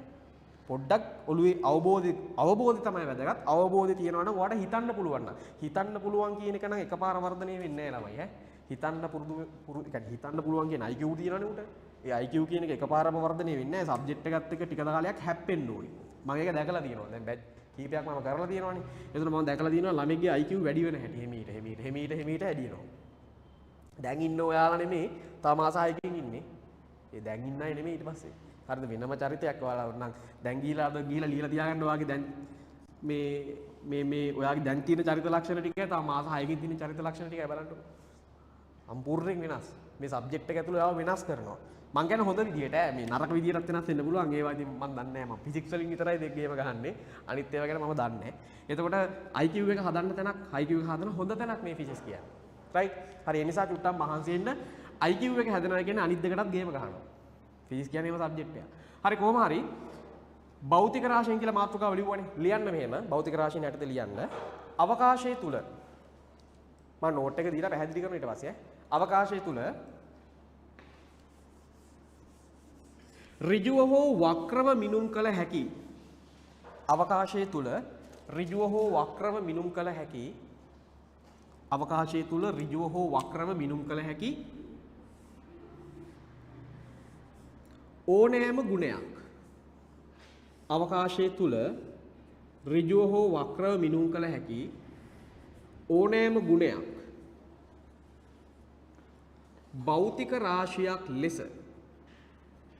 භෞතික රාශියක් ලෙස හඳුන්වයි. භෞතික රාශියක් ලෙස හඳුන්වයි. භෞතික රාශියක් ලෙස හඳුන්වයි. හරි. මොකක්ද දීපු ටෝක් එක? දැන් අවකාශය තුල දැන් භෞතික රාශියක් කියන්නේ මනින්න පුළුවන් දෙයක් කියලා දන්නවනේ. ඒක මෙච්චර වෙලා කිව්වනේ. එතකොට මේ ඍජුව හෝ වක්‍රව කියලා වචනයක් දෙන්නේ ඇයි මං? අන්න එතනට අපි යන්න ඕනේ. ගිහිල්ලා බලන්න ඕනේ මොකද්ද මේ ඍජුව හෝ වක්‍රව කියලා දාපු සීන් එක. හරි මෙහෙමයි. දැන් මනින්න පුළුවන් දේවල් නේ. දැන් ඔයා බය නැතුව අදින් පස්සේ මනින්න. මොකද භෞතික විද්‍යාවට ආවා කියන්නේ මනිනවා අදින් පස්සේ. ඔයාට තියෙන්නේ මනින්නයි. ඒ ලෙවල් ජීවිතේ ඉවර වෙනකම් මනින්න තියෙන්නේ. ඒක වෙන දෙයක් නෑ ඔයාට මේක ඇතුලේ. හරිද? මනිනවා. හීනෙනුත් ගිහිලා මනින්න. ප්‍රශ්නයක් නෑ. ඒ සමහර අය ඉන්නට අර දිගට මේක වැඩේ කරලා අන්තිමට හීනෙනුත් තේන්නේ මේ වැඩේ. මටත් එහෙම වෙලා තියෙනවා. හරි. එතකොට මේ ඔයාට තියෙන්නේ මනින්න. දැන් ඔයාට මේක දිහා බලපුවාම දැන් මම කියනවා මේ තියෙන මේසයක්. ඔන්න මම ඔයාගෙන් අහනවා දැන් සයන්ස් කරන ළමයිනේ ලේසේ මේසේ ළමයිනුත් නෙමෙයි සයන්ස් කරන්නේ උන්ගේ. සයන්ස් කරනවා කියන්නේ ඉතින් හිතන්න පුළුවන් කියන එකනේ. සයන්ස් ගොඩ නැගින්නේ හිතලානේ. විද්‍යාව කරන්නේ ළමයිට හිතන්න පුළුවන් වෙන්න ඕනේ. මොකද විද්‍යාව කියන්නේ මේ හිතන එක. හරිද? ඒතර හිතන්න බැරුව විද්‍යාව කරලා වැඩක් නැහැ. ඒ කියන්නේ මම උගන්වන දේ මත ඩිපෙන්ඩ් වෙන්නේ නැහැ ඔයාලා. මම උගන්වන දේ මත හිතනවා. ඒක තමයි මම කියන්නේ. මම බලාපොරොත්තු වෙන්නේ එහෙමයි. මම මේ භෞතික විද්‍යාව ඇතුළේ ළමයි බලාපොරොත්තු වෙන්නේ එහෙම ළමයි. ඒ කියන්නේ මම කියන දේත් එක්ක හිතන ළමයි. මම කියන දේ එහෙමයි. හරි. හරි බංගෙල. එච්චරයි එහෙම බෑ. හිතන්න ඕනේ. මේ මේසය දිහා බලලා මට කියන්න මේකේ මයින්ඩ් පුළුවන් දේවල් වලට. මේකේ මයින්ඩ් පුළුවන් දේවල්. ස්කන්ධේ මයින්ඩ් පුළුවන් නේද? හරි මම ප්‍රශ්න අහලා මම උත්තර දෙන්න ඔයාලා බලන්නකෝ y අක්ෂයට වැනුවොත් ඔව් x අක්ෂයට වැනුවොත් නෑ. හරිද? හරි මේකේ ස්කන්ධේ මයින්ඩ් පුළුවන්ද බේද? මයින්ඩ් පුළුවන්. y අක්ෂය හරි. ඕකේ. ඊළඟට ඔයා ස්කන්ධේ මයින්නේ ඒ කියන්නේ ඔයාට නිකන් ඩිරෙක්ට් කියන මට ඒක කියන්න දෙන්නේ. ඍජුව කෙලිම වචනෙම කියන්නකෝ. ඍජුව මයින්ඩ් පුළුවන්ද බේද? ඍජුව කියන්නේ ඉතින් කෙලිම උපකරණයක් කරහා එකපාරම මයින්නවා. පුළුවන්ද බේද? පුළුවන්. තරාදියක් ගෙනාවා මේක තිබ්බ බැලුවා. මේකේ දිග මයින්ඩ් බේද? මයින්ඩ් පුළුවන්. හරිද? ඍජුව මයින්ඩ් පුළුවන්ද බැයිද? ඍජුව මයින්ඩ් පුළුවන්. පළල මයින්ඩ්ත් පුළුවන් නේද? ඍජුව මයින්ඩ් පුළුවන්. මොකද මීටර් රූලක් තිබ්බ ගෙනාව මැන්නා. මීටර් රූලක් තිබ්බ ගෙනාව මැන්නා. දැන් මනින්න තියෙන්නේ මෙතනින්. යාට මනිනවා නම් ඒක අනිවාර්යයෙන්ම භෞතික රාශියක්. එච්චරයි. හැබැයි මං අහනවා වර්ගඵලය. මනින්න පුළුවන්ද බැයිද? මනින්න පුළුවන්. මම අහන ප්‍රශ්නේ ඍජුවද මනින්නේ ගණන් හදලාද කියන්නේ? ගණන් හදලා කියන්නේ. නේ? එතකොට ඔයාලට තේරෙන්න ඕනේ සමහර ඒවා ඍජුව මැන්න හැකි සමහර ඒවා මනින්න වෙන්නේ කොහොමද? ගණන් හදලා. දැන් වර්ගඵලයේ වගේ ඒවා මනින්න වෙන්නේ ගණන් හදලා භෞතික විද්‍යාවේ. ඊළඟට දැන් උදාහරණ ඕන තරම් කියන්න. ප්‍රවේගය මනින්න වෙන්නේ ගොඩක් වෙලාවට කොහොමද? ගණන් හදලානේ අපි මොකද්ද ඔයාලා 10 වසරේදී 11 වසරේදී ප්‍රවේගය ඉගෙන ගන්නවනේ. ප්‍රවේගය හොයන්නේ කොහොමද? විස්ථාපනය බෙදීම කාලේ. ගණන් හදලානේ කියන්නේ. හරිද? එතකොට ඔයාට සමහර දේවල් තියෙනවා මනින්න පුළුවන් ඍජුව, සමහර දේවල් තියෙනවා මනින්න බෑ ඍජුව, මනින්න වෙන්නේ ගණන් හදලා. එහෙම ගණන් හදලා මනිනවා නම් අපි ඒවට කියනවා මොකද්ද? වක්‍රව මනිනවයි කියලා. ඒකයි අර්ථ දැක්වීමේ කියන්නේ. දෙකෙන් මොකක් කළත් කරන්නේ මනින එක. නමුත් අර්ථ දැක්වීම කියනවා ඍජුව හෝ වක්‍රව මිනුම් කරනු ලබන ඕනෑම ගුණයක්. ගුණයක් කියන්නේ මේ අවකාශය තුල තියෙන ඕන දෙයක්. අපි කියනවා භෞතික රාශියක් කියලා. සරලයි කතාව. හරි. මේ රූපේ අඳගන්න කොට ගන්න මට නෝට් එක කම්ප්ලීට් කරන්න ඕනේ. ඔයාත් මෙයා දන්නවද නැද්ද? ඒවා කමක් නැහැ. මට නෝට් එක කම්ප්ලීට් කරන්න ඕනේ. බිඳුව ඉඳන් හරි පිළිවෙලකට යන්න ඕනේ. තව ඉස්සරහට යනකොට ඉතින් දන්නේ නැති දේවල් හම්බ වෙනවනේ. එතකොට ඔයා දන්නේ නැති තැන පටන් ගන්නකම් ඔයා දන්නවා වෙන්නත් පුළුවන්, දන්නේ නැහැ වෙන්නත් පුළුවන්. හැබැයි දන්නේ නැති තැන පටන් ගන්නකම් ඉතින් මම නෝට් එක කරලා යනවා. හරි. වර්ගඵලය. වර්ගඵලය. ටක් ගාලා දගන්න. ගොඩක් වෙලා දෙන්න බෑ. වර්ගඵලය. ටිකක් ඔයාලට තේරෙන්නේ නැති O level වලට වඩා ටිකක් ඇඩ්වාන්ස් හිතනවායි කියලා. ඒ කියන්නේ අහුමුලුත් එක්ක හිතනවා. පොඩි තැන් දිහා වුණත් බලනවා. ඒ තැනත් විස්තර කරන්න try කරනවා. නේද? අර A level කියන්නේ ඒකයි. මේක ඇඩ්වාන්ස් level නේ. පොඩි තැනක් වුණත් හිස් තැනක් නොතියා තමයි අපි යන්නේ. ඒතර පොඩි තැනට රිංගල එක හොයන්න වෙනවා. හරිද? right. මෙතන පොඩි නෝට් එකක් දාලා ලියන්න මෙහෙම. පොඩි නෝට් එකක් දාලා ලියන්න මෙහෙම. පොඩි නෝට් එකක් දාලා ලියන්න මෙහෙම. ලියන්න චූටි නෝට් එකක් දාලා ලියන්න මෙහෙම. මෙහි දිග හා පළල මෙන්ම මෙහි දිග හා පළල මෙන්ම මෙහි දිග හා පළල මෙන්ම මෙහි දිග හා පළල මෙන්ම දිග හා පළල මෙන්ම දිග හා පළල මෙන්ම ස්කන්ධය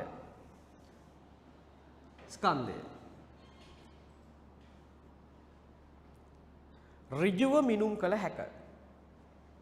ඒ කියන්නේ අපිට උපකරණ දාලා ඩිරෙක්ට් ගණන් කෙලින්ම ගන්න පුළුවන්. දිග පළල හා ස්කන්ධය ඍජුව මිනුම් කළ හැක.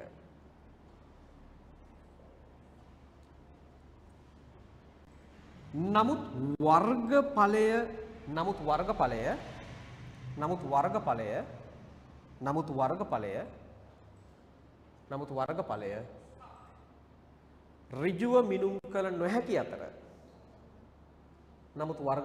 ඍජුව මිනුම් කළ නොහැකි අතර නමුත් වර්ගඵලය ඍජුව මිනුම් කළ නොහැකි අතර එය ගණනය කිරීමකින් ලබාගත යුතුය. එය ගණනය කිරීමකින් ලබාගත යුතුය. ඒ ගණනය කිරීමකින් ලබාගත යුතුය. හරි. මට ඕනුනේ කියලා දෙන්න ඍජුව හා වක්‍රව ඒ වචන දෙක. මං කියන්නේ පොඩි තැනක්වත් හිස්තැන් තියන්නේ නැහැ. හැම වචනයක්ම 100%ක් හරි ගස්සගෙන අපි යන්නේ. එතකොට හරි ක්ලියර් දැනුම ඈ. මට ඕනේ මේ මොලයක් මොකද මම දන්නවා අනිවාර්යයෙන්ම මේක ඇතුලේ ඔයා හිතන්න ඕනේ. හිතනවා නම් හිස්තැන් තියන්න බෑ. ඔයා හැම වචනයක්ම හරියට දැනන් ඉන්න ඕනේ. හරිද? ඔයා හරියට දෙයක් දන්නවද කියලා තහවුරු කරගන්න පුළුවන් ඔයාට ඒ දේ තව කෙනෙක්ට විස්තර කරන්න පුළුවන් නම්. එච්චරයි. දැන් කවුරු හරි අහුවොත් එහෙම ඔයාගෙන් කොහමද? උෂ්ණත්වය යනු කුමක්ද? දෙන්න පුළුවන් උත්තරය. දැන් උෂ්ණත්වය අහලා නැද්ද? උෂ්ණත්වය කියන්නත් බැයිද දැන් ඇහුවොත්? AC එක දිහා බලුවා කිව්වේ 24යි. දැන් මේලා පේනවා 24යි කියලා. හරි ඒකත් දන්නවා. උෂ්ණත්වය කීයද කියලාත් දන්නවා. උෂ්ණත්වය අහලත් තියෙනවා. හැබැයි මං අහන ප්‍රශ්නේ උෂ්ණත්වය යනු කුමක්ද? දැන් මට විස්තර කරන්න පුළුවන් වෙන්න ඕන ඔයාට. මං අහන්නේ නැහැ ඉතින් ඕනේ නැහැ. හරිද? නමුත් මම කියන්නේ ඔයාගේ හිතට පුළුවන් නම් ඒක මට විස්තර කරලා දෙන්න. ඒ කියන්නේ ඔයා ඒක ගැන දන්නවා. ඔයාට බැරි නම් ඒක විස්තර කරන්න ඔයා දන්නේ නැහැ. ඕක තමයි තරකය. ඒ කියන්නේ ඔයා බලන්න මේක ඇතුළේ ඉගෙන ගන්නකොට මම මේ ඔයාට කියන්නේ භෞතික විද්‍යාව ඉගෙන ගන්නකොට ඔයා හිස්තැන් තියනවද නැද්ද කියලා චෙක් කරගන්න ක්‍රමය. ඔයා මේ දේවල් තව කෙනෙක්ට පැහැදිලි කරන්න උත්සාහ කරන්න. තමන්ගේ වචනේ. ඔයාට ඒක බැරි නම් ඒ කියන්නේ ඔයාට තේරිලා නැහැ. අවබෝධ නැහැ. හරිද? නිකන් වචන ටිකක් ඇහිලා විතරයි. හරි ඒ නිසා හිස්තැන් නැතුව ඉගෙන ගත්තොත් විතරමයි ඔයාට මේකේ හිතන්න පුළුවන් හැකියාව එන්නේ. හරි. දැන් කොහොම හරි අපි දන්නවා භෞතික රාශියක් කියන්නේ මොකක්ද? ඒවා ඍජුව මනින්නත් පුළුවන්, වක්‍රව මනින්නත් පුළුවන්. ඒවත් දන්නවා. දැන් අපි සමස්ත විෂය නිර්දේශයේ පාඩම් තියෙනවා 11ක්. අපිට පාඩම් 11ක් තියෙනවා. මේ පාඩම් 11 අතරේ 11 ඇතුලේ තියෙන සේරම භෞතික රාශීන් ටික මම එකතු කරා කියනකොට දැන් දන්නේ ඔයාලා. දැන් ඔයා දන්නවද පීඩන අනුක්‍රමණිය කියලා එකක් අහලා තියෙනවද? දන්නේ නැහැ. දන්නේ නැහැ. ඔයාලා අහලා තියෙනවද තරංගායන නම් අහලා තියෙන්නේ. ඔයාලා අහලා තියෙනවද දුෂ්රාවිතාවේ? දුෂ්රාවි බලය අහලා තියෙනවද? නැහැ. ඊළඟට ඔයාලා අහලා තියෙනවද කියන්නේ සාමාන්‍යයෙන් මම තාම මට එකපාර ඔලුවට එන්නේ නැහැ. පෘෂ්ටිකාතතිය අහලා තියෙනවද? නැහැ. හැබැයි අහන්න වෙනවා. හේතුව ඒ සේරම කොහේ තියෙනවද? මේ පාඩම් 11 ආසි තියෙනවා. ඒ නිසා අපි මෙහෙම වැඩක් කරමු. හරිද? මේ පාඩම් 11 අස්සේ ඔයාට තියෙන්නෙම මනින්න පුළුවන් දේවල්. මොකද භෞතික විද්‍යාවනේ. තියෙන්නේ මනින ඒවා. එතකොට මේ පාඩම් 11 ඇති වෙන්න භෞතික රාශි තියෙනවා. පාඩම් 11ක් නේ. දැන් යාන්ත්‍ර විද්‍යාව උගන්වනවා අවුරුද්දයි මාස දෙකක් විතර. කොච්චරද මනින්න පුළුවන් දේවල්. භෞතික රාශි කොච්චර ඇද්ද? එතකොට මේ පාඩම් 11 තියෙන ඔක්කොම භෞතික රාශි ටික මම මෙහෙම එකතු කරලා අරගෙන මම දානවා ළමයි බකට් එකකට. හරිද? මම දානවා මෙහෙම බකට් එකකට. දැන් මේක ඇතුලේ තියෙන්නේ මොනවද? හිතින් මවා ගන්න මේක ඇතුලේ තියෙන්නේ මොනවද? මොනවද තියෙන්නේ? බකට් එකේ මොනවද තියෙන්නේ? භෞතික රාශි. එතකොට කොච්චර තියෙනවද? මම දන්නේ නැහැ. ඔක්කොම ටික අහුල්ලා දැම්මා. ඉතින් මම ගන්නේ නැහැ. අර සමහර වෙලාවට එහෙම කරන්නේ අපි. ටොපි ටිකක් මේසෙට දාපුවම ටොපි ඔක්කොම ටික අරගෙන අරගෙන ගයින්නෙත් නැහැ කීයක් තියෙනවද කියලා අරගෙන. ඒ වගේ මම දන්නේ නැහැ. මම ඔක්කොම ටික එකතු කරලා දැම්ම බකට් එකට චොක් ගාලා. දැන් මේ බකට් එක ඇතුලේ තියෙන්නේ මොනවද? භෞතික රාශි. භෞතික රාශි කියන්නේ මොනවද? මනින්න පුළුවන් දේවල්, ඍජුව මනින්න පුළුවන්, වක්‍රව මනින්න පුළුවන්. දැන් මම කරන්නේ මේ බකට් එක ඇතුලට පොඩ්ඩක් ඔළුව දාලා බලනවා. පොඩ්ඩක් හිට මෙහෙට කරලා මේ භෞතික රාශි මොනවද තියෙන්නේ? හරි. දැන් ඔයාට දෙනවා බකට් එක. දැන් මම දෙනවා ඔයාටම බකට් එක. බකට් එක ඔයා ඇතුලට ඔළුව දාලා ඇතුලේ ඇති වෙන්න භෞතික රාශි තියෙනවා. දැන් ඔයාට පුළුවන් මේවා චුට්ටක් එහාට මෙහාට කරලා බලන්න ඒක ඇතුලේ මොනවද? තියෙනවා ප්‍රවේගයක් තියෙනවා උලක්ට හිති මවා ගන්න. හරිද? ත්වරණය තියෙනවා, බලය තියෙනවා. හරිද? ඕම තියෙනවා. හරිද? භෞතික රාශි ටික තියෙනවා. මේ භෞතික රාශි ටික දිහා බලනකොට මට නෙමෙයි. හරිද? භෞතික විද්‍යාඥයින්ට පෙනිච්ච දෙයක් තමයි මේක ඇතුලේ තියෙන භෞතික රාශීන් විශේෂ ආකාර 3කට බෙදන්න පුළුවන් කියලා යාලා දැක්කා. විශේෂ ආකාර 3කට බෙදන්න පුළුවන් කියලා යාලා දැක්කා. මෙතන තමයි පාඩමේ හරියටම පටන් ගන්න තැන. හරි. දන්නවද ඒ තුන මොනවද කියලා? මොනවද?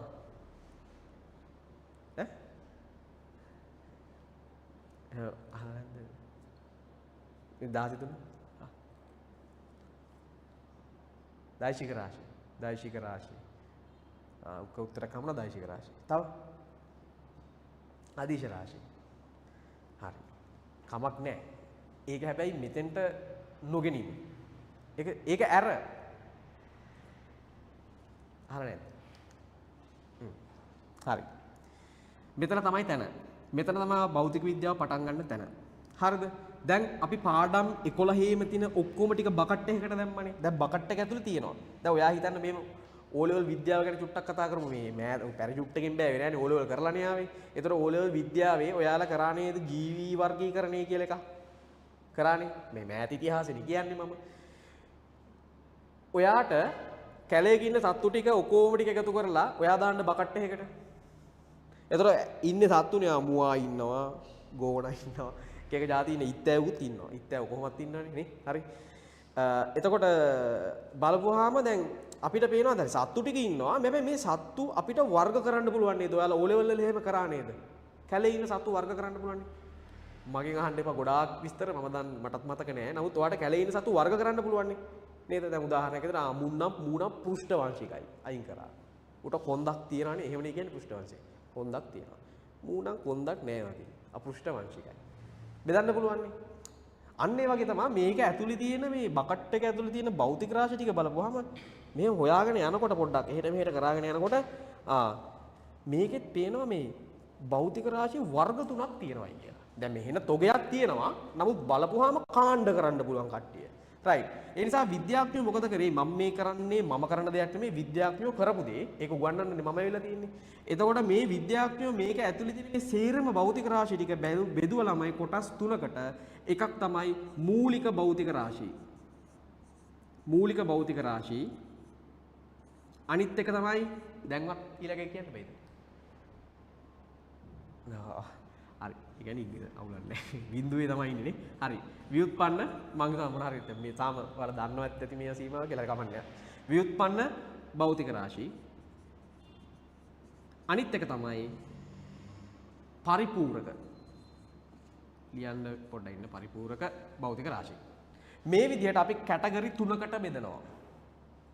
හරිද? දැන් මේ අර මනින්න පුළුවන් දේවල් දැන් ඉතින් ජීවිතේ මනිනවා තමයි හැමතැනම මැන යන්න මනිනවා නම් භෞතික රාශි දාන්න එක ගොඩකට සේරම අහුවෙන ජීවිත කාලය තුල හම්බෙන ඔක්කොම දාන්න එක ගොඩකට මනින්න පුළුවන් දේවල් දැන් ගෙදර යනකොටත් මතක් කරන්න මනින්න පුළුවන් දේවල් මොනවද හිත යන්න හරිද ඒ මනින්න පුළුවන් හැම එකම එකට ගොඩට දාන්න මේ තුනෙන් එකකට තමයි අයිති වෙන්නේ එතකොට මේ පාඩම මෙන්න මේවා පැහැදිලි කරලා දෙන එක රයිට් භෞතික රාශියක් කියන්නේ මොකක්ද කියලා ලිව්වනේ ඍජුව හෝ වක්‍ර අවකාශය තුල මනින්න පුළුවන් ඕනම දෙයක් භෞතික රාශියක්. එහෙනම් ඒ භෞතික රාශීන් අපි අධ්‍යයනයේ පහසුව සඳහා කොටස් තුනකට බෙදනවා.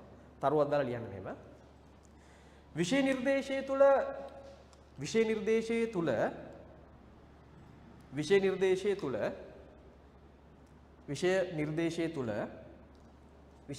තුල හඳුනාගත හැකි සියලු භෞතික රාශීන් විෂය නිර්දේශයේ තුල හඳුනාගත හැකි සියලු භෞතික රාශීන් විෂය නිර්දේශයේ තුල හඳුනාගත හැකි සියලු භෞතික රාශීන් විෂය නිර්දේශයේ තුල හඳුනාගත හැකි සියලු භෞතික රාශීන් විෂය නිර්දේශයේ තුල හඳුනාගත හැකි සියලු භෞතික රාශීන්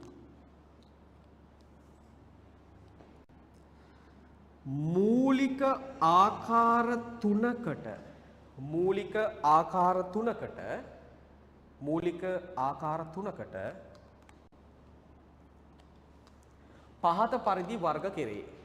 පහත පරිදි වර්ග කෙරේ. මූලික ආකාර තුනකට පහත පරිදි වර්ග කෙරේ. හරි. මූලික ආකාර තුනකට පහත පරිදි වර්ග කරනවා. රයිට්. අපි ළමයි ස්ටාර්ට් එක ගමු. දැන් හරි. දැන් ඉතින් පාඩම පටන් ගන්න දැන් බහින්න යන්නේ ඇතුළට. මෙතනින් එහාට තියරි. ෆිසික්ස් පටන් ගත්තා. ලියන්න අංක 1 දාලා මූලික භෞතික රාශි.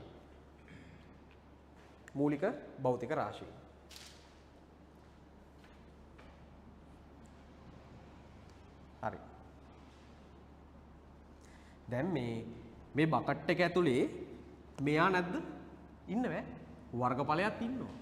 මේ බකට් එක ඇතුලේ මෙයා නැද්ද? ඉන්නවා. මේ බකට් එක ඇතුලේ මෙයා නැද්ද? ඉන්නවෑ. හැමෝම ඉන්නවෑ. අහුවෙන මයින්ඩ් පුළුවන් හැම එකම ඉන්නවෑ. ඔක්කොම ඉන්නවා. මම ඉන්න පුළුවන් හැම එකම ඉන්නවා. එතකොට එහෙම ඉන්න මේ සාම්පල් එක ඇතුළේ අපි කියනවා නියදිය කියලා කියන සාම්පල් එක. මේ සාම්පල් එක ඇතුලේ එක සෙට් එකක් අඳුන ගන්නවා මූලික අය. මූලිකයි කියන්නේ. දැන් ඔයාලා ගෙදර මූලික කවුද? මම උගාන ප්‍රශ්නයක් ඉදන්නේ. හරිද? ගෙදර කවුද? දැන් අපේ ගෙදර උනත් දැන් අපේ ගෙදර 5 දෙනෙක් ඉන්නවා. ඉන්නවනේ මූලික. දැන් ඔයාලා මූලික නෑනේ. මමත් මූලික නෑනේ. හරිද? මූලිකයි ඉන්නවා. නේ? 5 දෙනෙක් හිටියට දෙන්නෙක් මූලික වෙනවනේ ඔකේ. අම්මයි තාත්තයි නේ? හරි. ඒ වගේ දැන් මෙතන ඔයා නිකමට ගෙස් කරන්න භෞතික රාශි නිකන් කියන්නේ මම මැනලා නෑ. මම නිකන් කියන්නේ 400ක් තියෙනවා කියලා දන්නු නිකමට. අගයක් දැම්ම ඉතින් 400ක් තියෙනවා. හරිද? සමස්ත සිලබස් එකේ 400ක් තියෙනවා කියලා දන්නකො. ඔය 400න් මෙයාලා අඳුන ගන්නවා භෞතික විද්‍යාඥයන් සෙට් එකක් ඉන්නවා මූලිකයි. මූලිකයි කියන්නේ එයාලා තමයි අනිත් අයවත් මක් කරලා තියෙන්නේ. හදලා තියෙන්නේ. ඔය වචනේ උඩට දාගන්න. මූලික දේවල් දැන් උදාහරණයක් විදිහට මම ඔයාලගෙන් විද්‍යාව කරගෙන එවුන්නේ මට අහන්න බැයිද ප්‍රශ්නේ. ඉතින් මම හැමතිස්සෙම ඉතින් විද්‍යාවනේ ඇයි කියලානේ හොයන්නේ. විද්‍යාව කියන්නේ ඇයිනේ. හරි. පදාර්ථයේ මූලිකය කවුද? දැනට ඔයා දන්න විදිහට. පරමාණුවනේ. පරමාණුවත් කඩන්න බැයිද? පුළුවන් නේද? පරමාණුව කඩුවම මොනවද හම්බෙන්නේ? ප්‍රෝටෝන, නියුට්‍රෝනයි, අනිත් එක මොකද්ද? ඉලෙක්ට්‍රෝනයිනේ. එහෙනම් ඒගොල්ලෝ නේද මූලික? එයාලා නේද අනිත් ඒවා හදලා තියෙන්නේ එතකොට. නේ? හැබැයි දැනට හොයාගෙන තියෙනවා ප්‍රෝටෝනත් තව කැඩුව හැකියි. නියුට්‍රෝනත් තව කැඩුව හැකියි. ඉලෙක්ට්‍රෝන නම් කඩන්න බෑ. ඉලෙක්ට්‍රෝනයේ මූලික අංශුවක් විදිහට සලකලා ඉවරයි දැනට භෞතික විද්‍යාවේ. ඒක නෙච්චරටම ගිහිල්ලා මේක. හරිද? ඔයාලා මේ මොනවද මේ බෝලයක් රෝල් කරලා නවතින්නේ කොයි වෙලේද බලනවා. ඒව නෙමෙයි කරන්නේ. එහෙම නෙමෙයි ෆිසික්ස් කියන එක මට අද වෙලා නැහැ. නැත්තම් මම මේක රහ කරලා ගන්නවා. මම ඊළඟ දවසේ කියලා දෙන්නම් මේකේ වැඩි වෙලාවක් අරගෙන. මේක ඇත්තටම ඔයා හිතන දේ නෙමෙයි සමහර වෙලාවට එන්නේ. සම්පූර්ණයෙන්ම හිතන එකක් තමයි වෙන්නේ. දැන් අපි හිතන් ඉන්න අපිට මාර ෂුවර් මේක තමයි මේක අනිවාර්යෙන් මේක වෙන්න ඕනේ. නමුත් වෙන්නේ ඊට වඩා හාත්පසින්ම වෙනස් එකක්. අර නිකන් මැජික් එකක් වගේ. එහෙම තැන් තියෙනවා. හරිද? එහෙම රස කතා තියෙනවා. නමුත් අද රස කතා කියන්න වෙලාවක් නැහැ. හරි කොහොම හරි 400ක් ඉන්නවා. 400න් සෙට් එකක් මූලිකයි. එහෙනම් භෞතික විද්‍යාවේ මම අර්ථ දක්වන්න ඕනේ. මොකද භෞතික විද්‍යාවේ අර්ථ දැක්වීම තියෙනවා. අර්ථ දැක්වීම වලට අපි යෝග කරන්න යන්නේ නැහැ. එහෙම කොහොමද කියන්නේ? එහෙම අහන්නේ නැහැ අපි ඈ. අර්ථ දැක්වීම නම් අර්ථ දැක්වීම. එච්චරයි. තේරුණාද? මොකද විද්‍යාඥයෝ දීලා තියෙන අර්ථ දැක්වීම ඒවා. ඒ නිසා අපි ඒවට ගේම් ඉල්ලන්න යන්නේ නැහැ. හරි? අර්ථ දක්වන්න වෙනවා කවුද? මූලිකය කවුද කියලා. හරි. මෙහෙම ගන්නම්. ඔයාලා මේක ලියුවනේ මූලික භෞතික රාශිය කියලා. හරි. මේ බකට් එක ඇතුලේ 7 දෙනෙක් හඳුන ගන්නවා. කී දෙනෙක්ද? 7 දෙනෙක්. දැන් 400ක් ඉන්නවා කියලා හිතා ගන්න කිව්වනේ. ඒකෙන් 7 දෙනෙක් හඳුන ගන්නවා. ඒ 7 දෙනා මූලිකයි. මූලිකයි කියන්නේ ඒගොල්ලොන්ව හදන්න තව අය දායක වෙලා නෑ නේද? දැන් උදාහරණයක් මම කියන්නම්. ඕක මම මේ විදිහට කියන්නම්. හරි. අපි ගමු ප්‍රවේගය. ප්‍රවේගය සමාන වෙන්නේ ඔයාම දන්නවනේ විස්ථාපනය. ඇත්තටම විස්ථාපනය කියන්නේ මොකද්ද ළමයි? දිගක්. පටන් ගන්න තැන ඉඳන් අවසාන තැනට නිශ්චිත දිශාවකට තියෙන දිගක්නේ විස්ථාපනය කියන්නේ. එහෙනම් විස්ථාපනය වෙනකොට ඕන නම් දිග කියලා ලියන්න පුළුවන් නේ. හරිද? කාගෙන් බෙදනවද? කාලයෙන් බෙදනවා. මම ඔයාගේ ප්‍රශ්නයක් අහන්නම්. ඔයාට ප්‍රවේගය කියන එක භෞතික රාශියක්නේ. ඍජුව තමයි ඉන්නේ වක්‍රවද? වක්‍රවනේ. දැන් ඒක තේරෙනවනේ. ඔයාට මේ ප්‍රවේගය කියන එක අර්ථ දක්වන්න පුළුවන්ද? මේ දෙක නැතුව. මට එන්නේ එකට උත්තරේ දෙන්න. සයන්ස් කරන ළමයි මම කියන දේට වඩා දෙයක් හිතනවා. හරිද? ඔයාට ප්‍රවේගය අර්ථ දක්වන්න පුළුවන්ද මේ දෙක නැතුව? ඔව්ද බැයිද? බැ. ඔයාට තේරෙනවද මෙයාව හදන්න මේ දෙන්න ඉන්නවයි කියලා? එහෙනම් මෙයා මූලික කෙනෙක් වෙයිද? එහෙම මූලික වෙන්නේ නැහැ. දැන් ඔයා ගෙදර වුණත් ඔයාව හදන්න අම්මා තාත්තා ඉඳලා තියෙනවානේ. ඒගොල්ලෝ මූලිකයි. ඒගොල්ලෝ එකතු වෙලානේ. හරිද? ඔයාලව හදලා තියෙන්නේ. ඒ වගේ මෙතන ප්‍රවේගය කියන එක හදන්න නම් මේ දෙන්න ඕනේ. මේ දෙන්න නැතුව මේක ගේන්න බෑ. හරිද? හරි. දැන් ඔක තව ටිකක් හාරගෙන යන්න. දැන් මම මෙතෙන්ට ආවා. කවුද? දිගයි කාලයයි. මට කියන්න දිග කියන භෞතික රාශිය හදන්න වෙන කෙනෙක් ඉදීද? දිග කියන එක හදන්න. ඉතින් ඔයාලා අහලවත් තියෙනවද දිග සමානයි අරක මේක මේ දැන් මේ අපි දන්නවනේ ප්‍රවේගය සමානයි විස්ථාපන බෙදීම කාලය කියලා අපි දන්නවනේ. දිග සමානයි අරක බෙදීම මේක එහෙම අහලා තියෙනවද? එහෙම අහලා නැහැ. දිග නම් දිග එච්චරයි. දැන් ස්කන්ධේනේ. හරි. කාලය හදන්න කවුරු හරි දායක වෙලා තියෙනවද? අහලා තියෙනවද? එහෙම නැහැ. හරිද? මෙන්න මේගොල්ලෝ ඔයාට පේනවද මෙයා වගේ නෙවෙයි. මෙයා නම් මේගොල්ලෝ මත ඩිපෙන්ඩන්ට්. හැබැයි මේගොල්ලෝ කවුරුවක් මත ඩිපෙන්ඩන්ට් නැහැ. රඳාපවතින්නේ නැහැ. ඒ නිසා මෙන්න මේ වගේ කට්ටිය කවුද? දිග කාලය වගේ කට්ටිය වෙනත් භෞතික රාශීන් මත පදනම් නොවන අය. අපි කියනවා අර්ථ දැක්වීමට මෙහෙම. යම් භෞතික රාශියක් අර්ථ දැක්වීම සඳහා වෙනත් භෞතික රාශීන් දායක නොවේ නම් එවැනි භෞතික රාශීන් කවුරු වෙනවද? මූලික අය වෙනවා. ඒගොල්ලෝ අර්ථ දක්වන්න වෙන අය ඕනේ නැහැ. ඒගොල්ලෝ මූලික අය. ඒක තමයි අර්ථ දැක්වීම. ගෙවිල්ලනවාද අපි? ගෙවිල්ලන්නේ නැහැ. අර්ථ දැක්වීම අර්ථ දැක්වීම. හරිද? එතකොට මෙන්න මේ අය දායක වෙලා තමයි කාව හදන්නේද? ව්‍යුත්පන්න අය හදන්නේ. එහෙනම් මට කියන්න ප්‍රවේගය කියන්නේ මොන වගේ කෙනෙක්ද? මූලිකද ව්‍යුත්පන්නද? දැන් දන්න ඔයාලට මේක රටාව තේරෙනවා. මොකද්ද යා? ව්‍යුත්පන්නයි. එතකොට පරිපූර්ණක කියන්නේ ඌව පොඩ්ඩක් තියන්න ඔක්කොම බදා ගන්න ඕනේ නැහැ. හරිද? ඔයාට තේරෙන්නේ නැති මූලික අය සෙට් වෙලා තමයි කවුරු හදන්නේද? ව්‍යුත්පන්න අය හදලා තියෙන්නේ. තේරුණානේ? හරි. එහෙනම් මූලික භෞතික රාශීන් දායක වෙලා තමයි අපි ව්‍යුත්පන්න කට්ටිය හදලා තියෙන්නේ. එහෙනම් ව්‍යුත්පන්න කට්ටිය පැත්තකට දාන්න පරිපූර්ණක කොහොමද පැත්තකට දාන්න අන්තිමට කතා කරමු.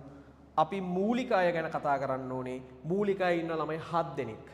හරිද? මතක තියාගන්න මූලික අය 7 දෙනෙක් ඉන්නවා. මේ 7 දෙනා ඔයා දැනගෙන ඉන්න ඕනේ. සාමාන්‍ය භෞතික විද්‍යාවේ කටපාඩම් කරනවායි කියන එක කරන්න වෙනවා සමහර තැන්වලට. දැන් දිග කියන එක ගණන් හදලා පෙන්නන්නේ. ඉතින් මතක තියාගන්න බෑ. ඒක දිග කිව්වහම මූලික එකක් කියලානේ. ඒ නිසා මූලික භෞතික රාශීන් 7ක් විද්‍යාඥයෝ හොයා ගන්නවා අර බකට් එක ඇතුලේ තිබිලා. හරිද? දැන් මම දෙකක් කිව්වා. මොකද්ද?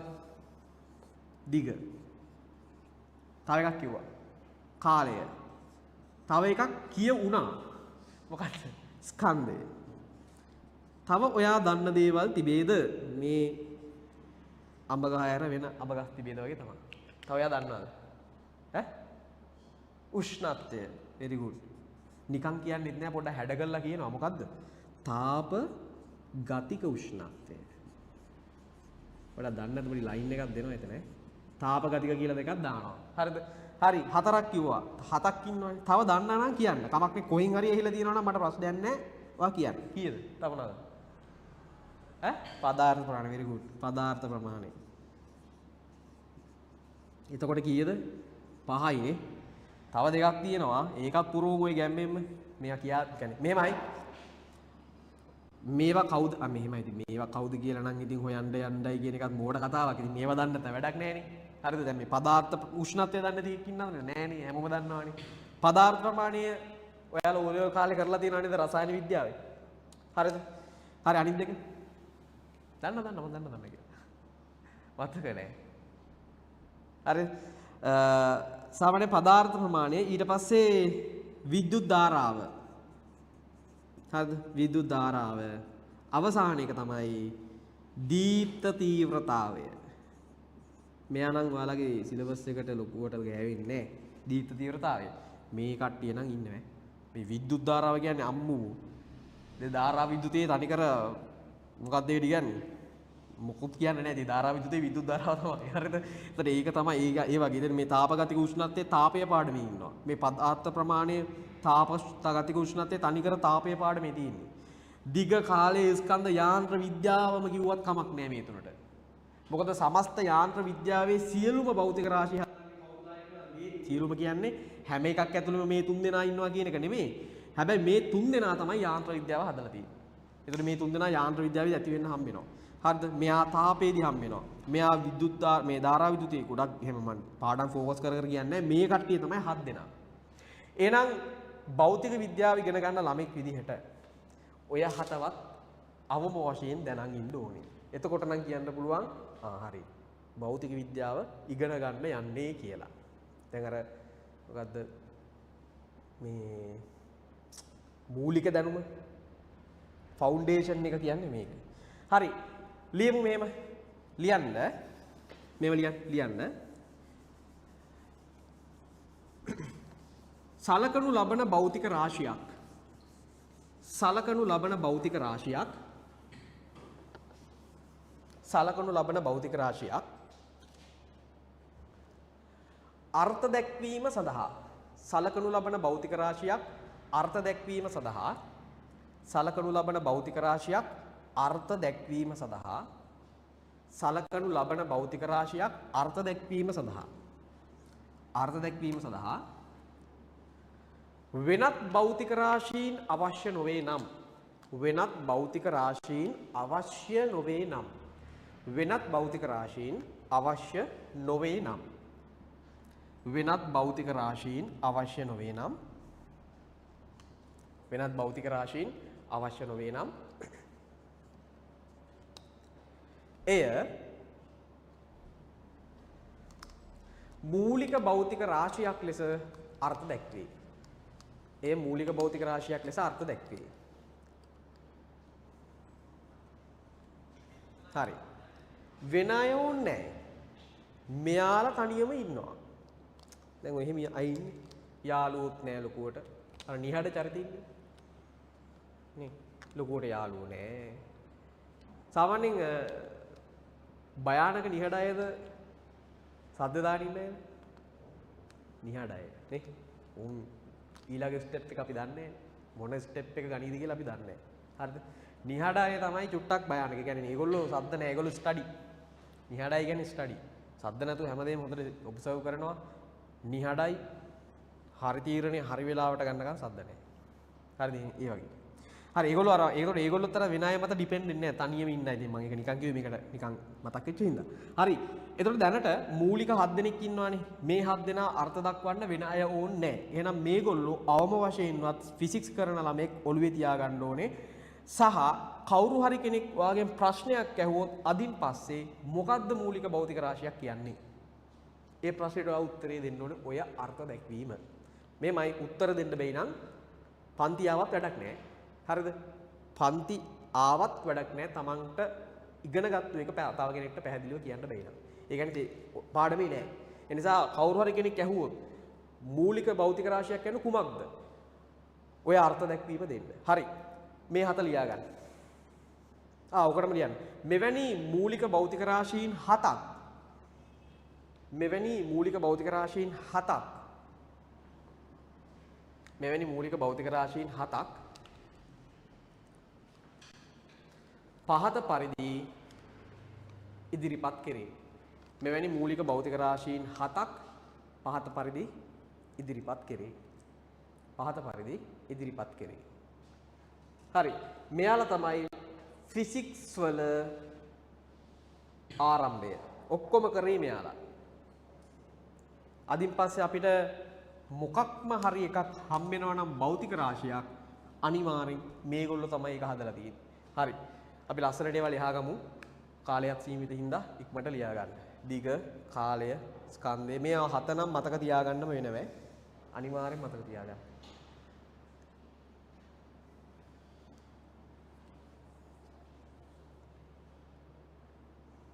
අනිවාර්යෙන් මතක තියාගන්න.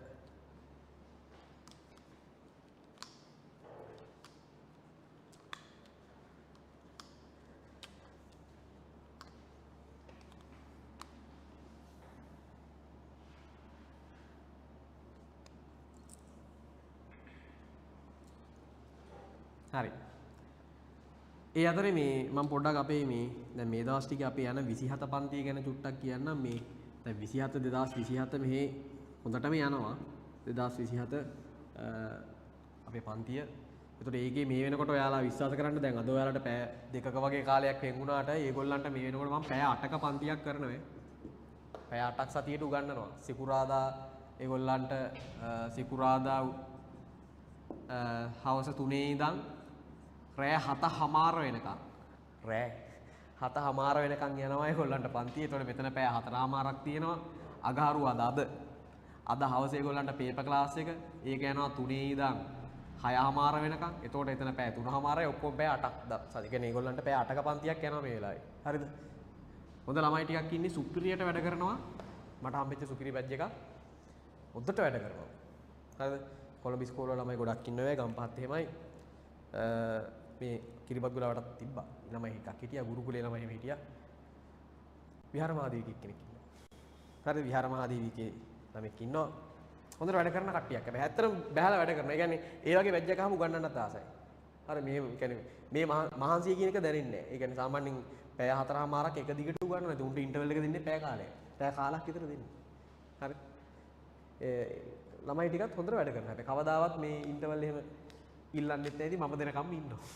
හරිද? එහෙම හොඳයි දැන් කට්ටිය. හරි. ඔයාලටත් ඉතින් ඒකේ ෆොටෝකොපිය වදිනවා ඉතින්. දැන් මෙහෙම මේ පෑ දෙකක් හුරුතල් කරාට එහෙම නේ අපි උගන්නන්න වටන් ගත්තාම උගන්නනවා. ඉතින් එතනින් එහාට උගන්නනවා විතරයි. ආයෙ වෙන දේවල් නැහැ. මං කියවනේ අපි භෞතික රාශි ගැන විතරයි කතා කරන්නේ. නිදිමතයන්ට විහිළුවක් කරන එක වෙනම එකක්. අර මයින්ඩ් බැරි දේවල් කතා කරන්නේ නැහැ. ඒක කතා කරනකොට තේරෙන්නෙත් නැහැ. ඒක බඩ කියන්න තේරෙන්නේ නැහැ අතට. හරි කොහොම හරි මේ හත ලිව්වනේ. දැන් මේ හත ලියාගත්තට පස්සේ පොඩි අවුලක් එනවා. අවුලක් නෙමෙයි හැබැයි. මම කිව්වනේ ඕන දෙයක් කියනකොට ඒකකයක් දාන්න එපා. දැන් පාඩමේ අරමුණත් ඒකනේ. දැන් අපිට පාඩමේ අරමුණ තමයි ඕන දෙයක් කියද්දි ඒකක දාන්න ඕනේ. හරිද? දැන් මෙන්න මෙතන තමයි ප්‍රශ්නේ එන්නේ. ඒ තමයි ඒකක දෙනකොට. දැන් අපි ඒකක දෙනවනේ. ඒකක දෙනකොට අපිට ඕන ඒකක දිදී ඉන්න බෑ. මේවා ජාත්‍යන්තර වශයෙන් පිළිගත්තු ඒවා වෙන්න ඕනේ. ඒ නිසා මේවා සම්බන්ධයෙන් ගනුදෙනු කරනකොට දැන් මේ ඉගෙන ගන්න යන්නේ භෞතික විද්‍යාව. අද වෙනකොට MRI මැෂින් එක හදලා තියෙනවා. මොලේ ස්කෑන් කරන මොකේ දියුණුව හින්දාද? ෆිසික්ස් වල දියුණුව හින්දා. අද වෙනකොට ෆයිබර් ඔප්ටික්ස් නේද? චන්ද්‍රිකා මේ තාක්ෂණයේ ඇවිල්ලා තියෙනවා. කාගේ දියුණුව හින්දාද?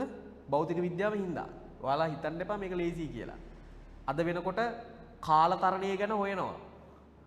අතීතයට යන්න හොයනවා. හරිද? ශිශිර තාරකාවේ නිින්ද ගැන හොයනවා. ඒ කියන්නේ මිනිස්සෙක් අන්තර් තාරකා අතර ගවේෂණයේදී මිනිස්සෙක්ව කොහොමත් වයසට යන හින්දා එයාගේ ඇඟ සම්පූර්ණයෙන් අක්‍රීය කරලා ශිශිර නිින්දකට පත් කරලා අවුරුදු 300ක් 400ක් ඒ මිනිස්යාගේ ජීවේ තියාගන්න අද ප්ලෑන් කරනවා. ප්ලෑන් කරාට කරන්නේ ප්ලෑන් හරිද? නමුත් කවදා හරි දවසක වෙයිනේ බං. දැන් ඔයා හිතන්න ජීවිතේ මේ වගේම පොරටෝක් දෙන්න ඇතිනේ ඒ කාලේ පරමාණුවක් තියෙනවා. හරිද? එහෙන කාලේ දැන් ඔයා හිතන්න එහෙන පරණ කාලේ. එහෙම ටෝකයක් දෙන්න ඇතිනේ මේ පරමාණුවක් කියලා එකක් තියෙනවා.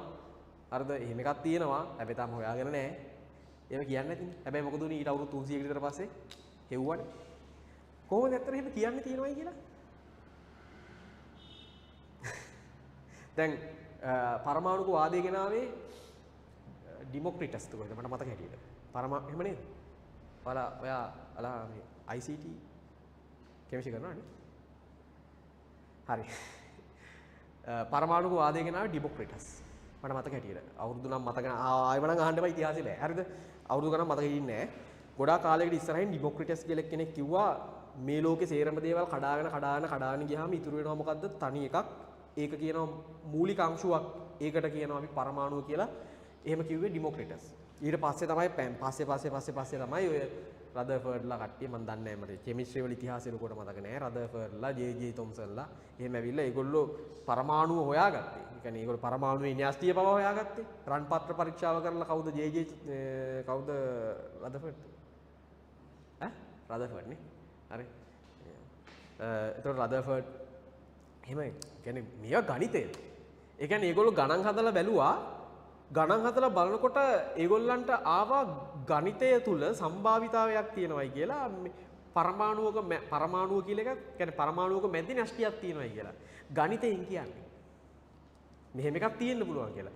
ඉතින් සමහර ගණිතයෙන් කියන දේවල් ඔප්පු කරගන්න අද වෙනකොට තාක්ෂණයේ දියුණු නැහැ. දැන් උදාහරණයක් විදියට ආලෝකයේ ප්‍රවේගය කියන එක අපිට ගන්න අද තාක්ෂණයෙන් බෑ. මොකද ස්කන්ධය අනන්තයක් වෙනවා. කවුද කියන්නේ? ඒව නම් බර වැඩි. හැබැයි කිව්වේ ඇල්බර්ට් අයින්ස්ටයින්. ආලෝකයේ ප්‍රවේගයෙන් යන්න බෑ ස්කන්ධයකට. හරිද? එහෙනම් ආලෝකයේ ප්‍රවේගය ගන්න නම් ස්කන්ධය වෙන මොකක් හරි දෙයක් බවට පත් කරලා තමයි ගන්න වෙන්නේ. ඉතින් ඒ තාක්ෂණය අපිට නෑ. එහෙම නැහැ කියලා ඉතින් කවදා හරි ඕවා නොවි තියෙයිද? ගණිතයෙන් ඔප්පු කරලා තියෙනවනේ. මේම දෙයක් තියෙනවයි කියලා. කවදා හරි දවසක වෙයි. ඉතින් අපි දන්නේ නැහැ විද්‍යාව ඩයිනමික් මම ඒකයි කියන්නේ. අපි මේ බෝලයක් රෝල් කරලා නවතින දිහා බලන් ඉඳලා යාන්ත්‍ර විද්‍යාව ඉගෙන ගත්තට දැන් විද්‍යාව තියෙන්නේ එතන. ෆිසික්ස් තියෙන්නේ එතන. ඒ නිසා එහෙම බරපතල සයන්ස් එකක් මේ. තේරෙනවද? නිකන් මේ අපි නිකන් කඩේ යන ගමන් නිකන් ෆිල්ම් එකක් බලන ගමන් ගේම් ගහන ගමන් ටීවී බලන එහෙම කරන්න බෑ. මේකට බහිනවා නම් බහින්නම ඕනේ. ඒකයි කියන්නේ ෆිසික්ස් කියන්නේ එහෙම ලේසියෙන් ඉගෙන ගන්න බෑ. ලංකාවේ නම් ඒ සාමාර්ථ තමයි හැමතිස්සෙම කියන 100ට 4යි. ළමයි 100ක් ලිව්වොත් කීයද? 4යි. O level වල නම් ඒ සාමාර්ථ විද්‍යාවට තියෙන්නේ සෑහෙන්න. නේද? හැබැයි A level වල එහෙම බෑ. A level එකක් ගන්නවා නම් ළමයි 100ක සාම්පල් එකක් ගත්තොත් ඒ 100න් ඔයා 4 දිනා ඇතුළට යන්න ඕනේ.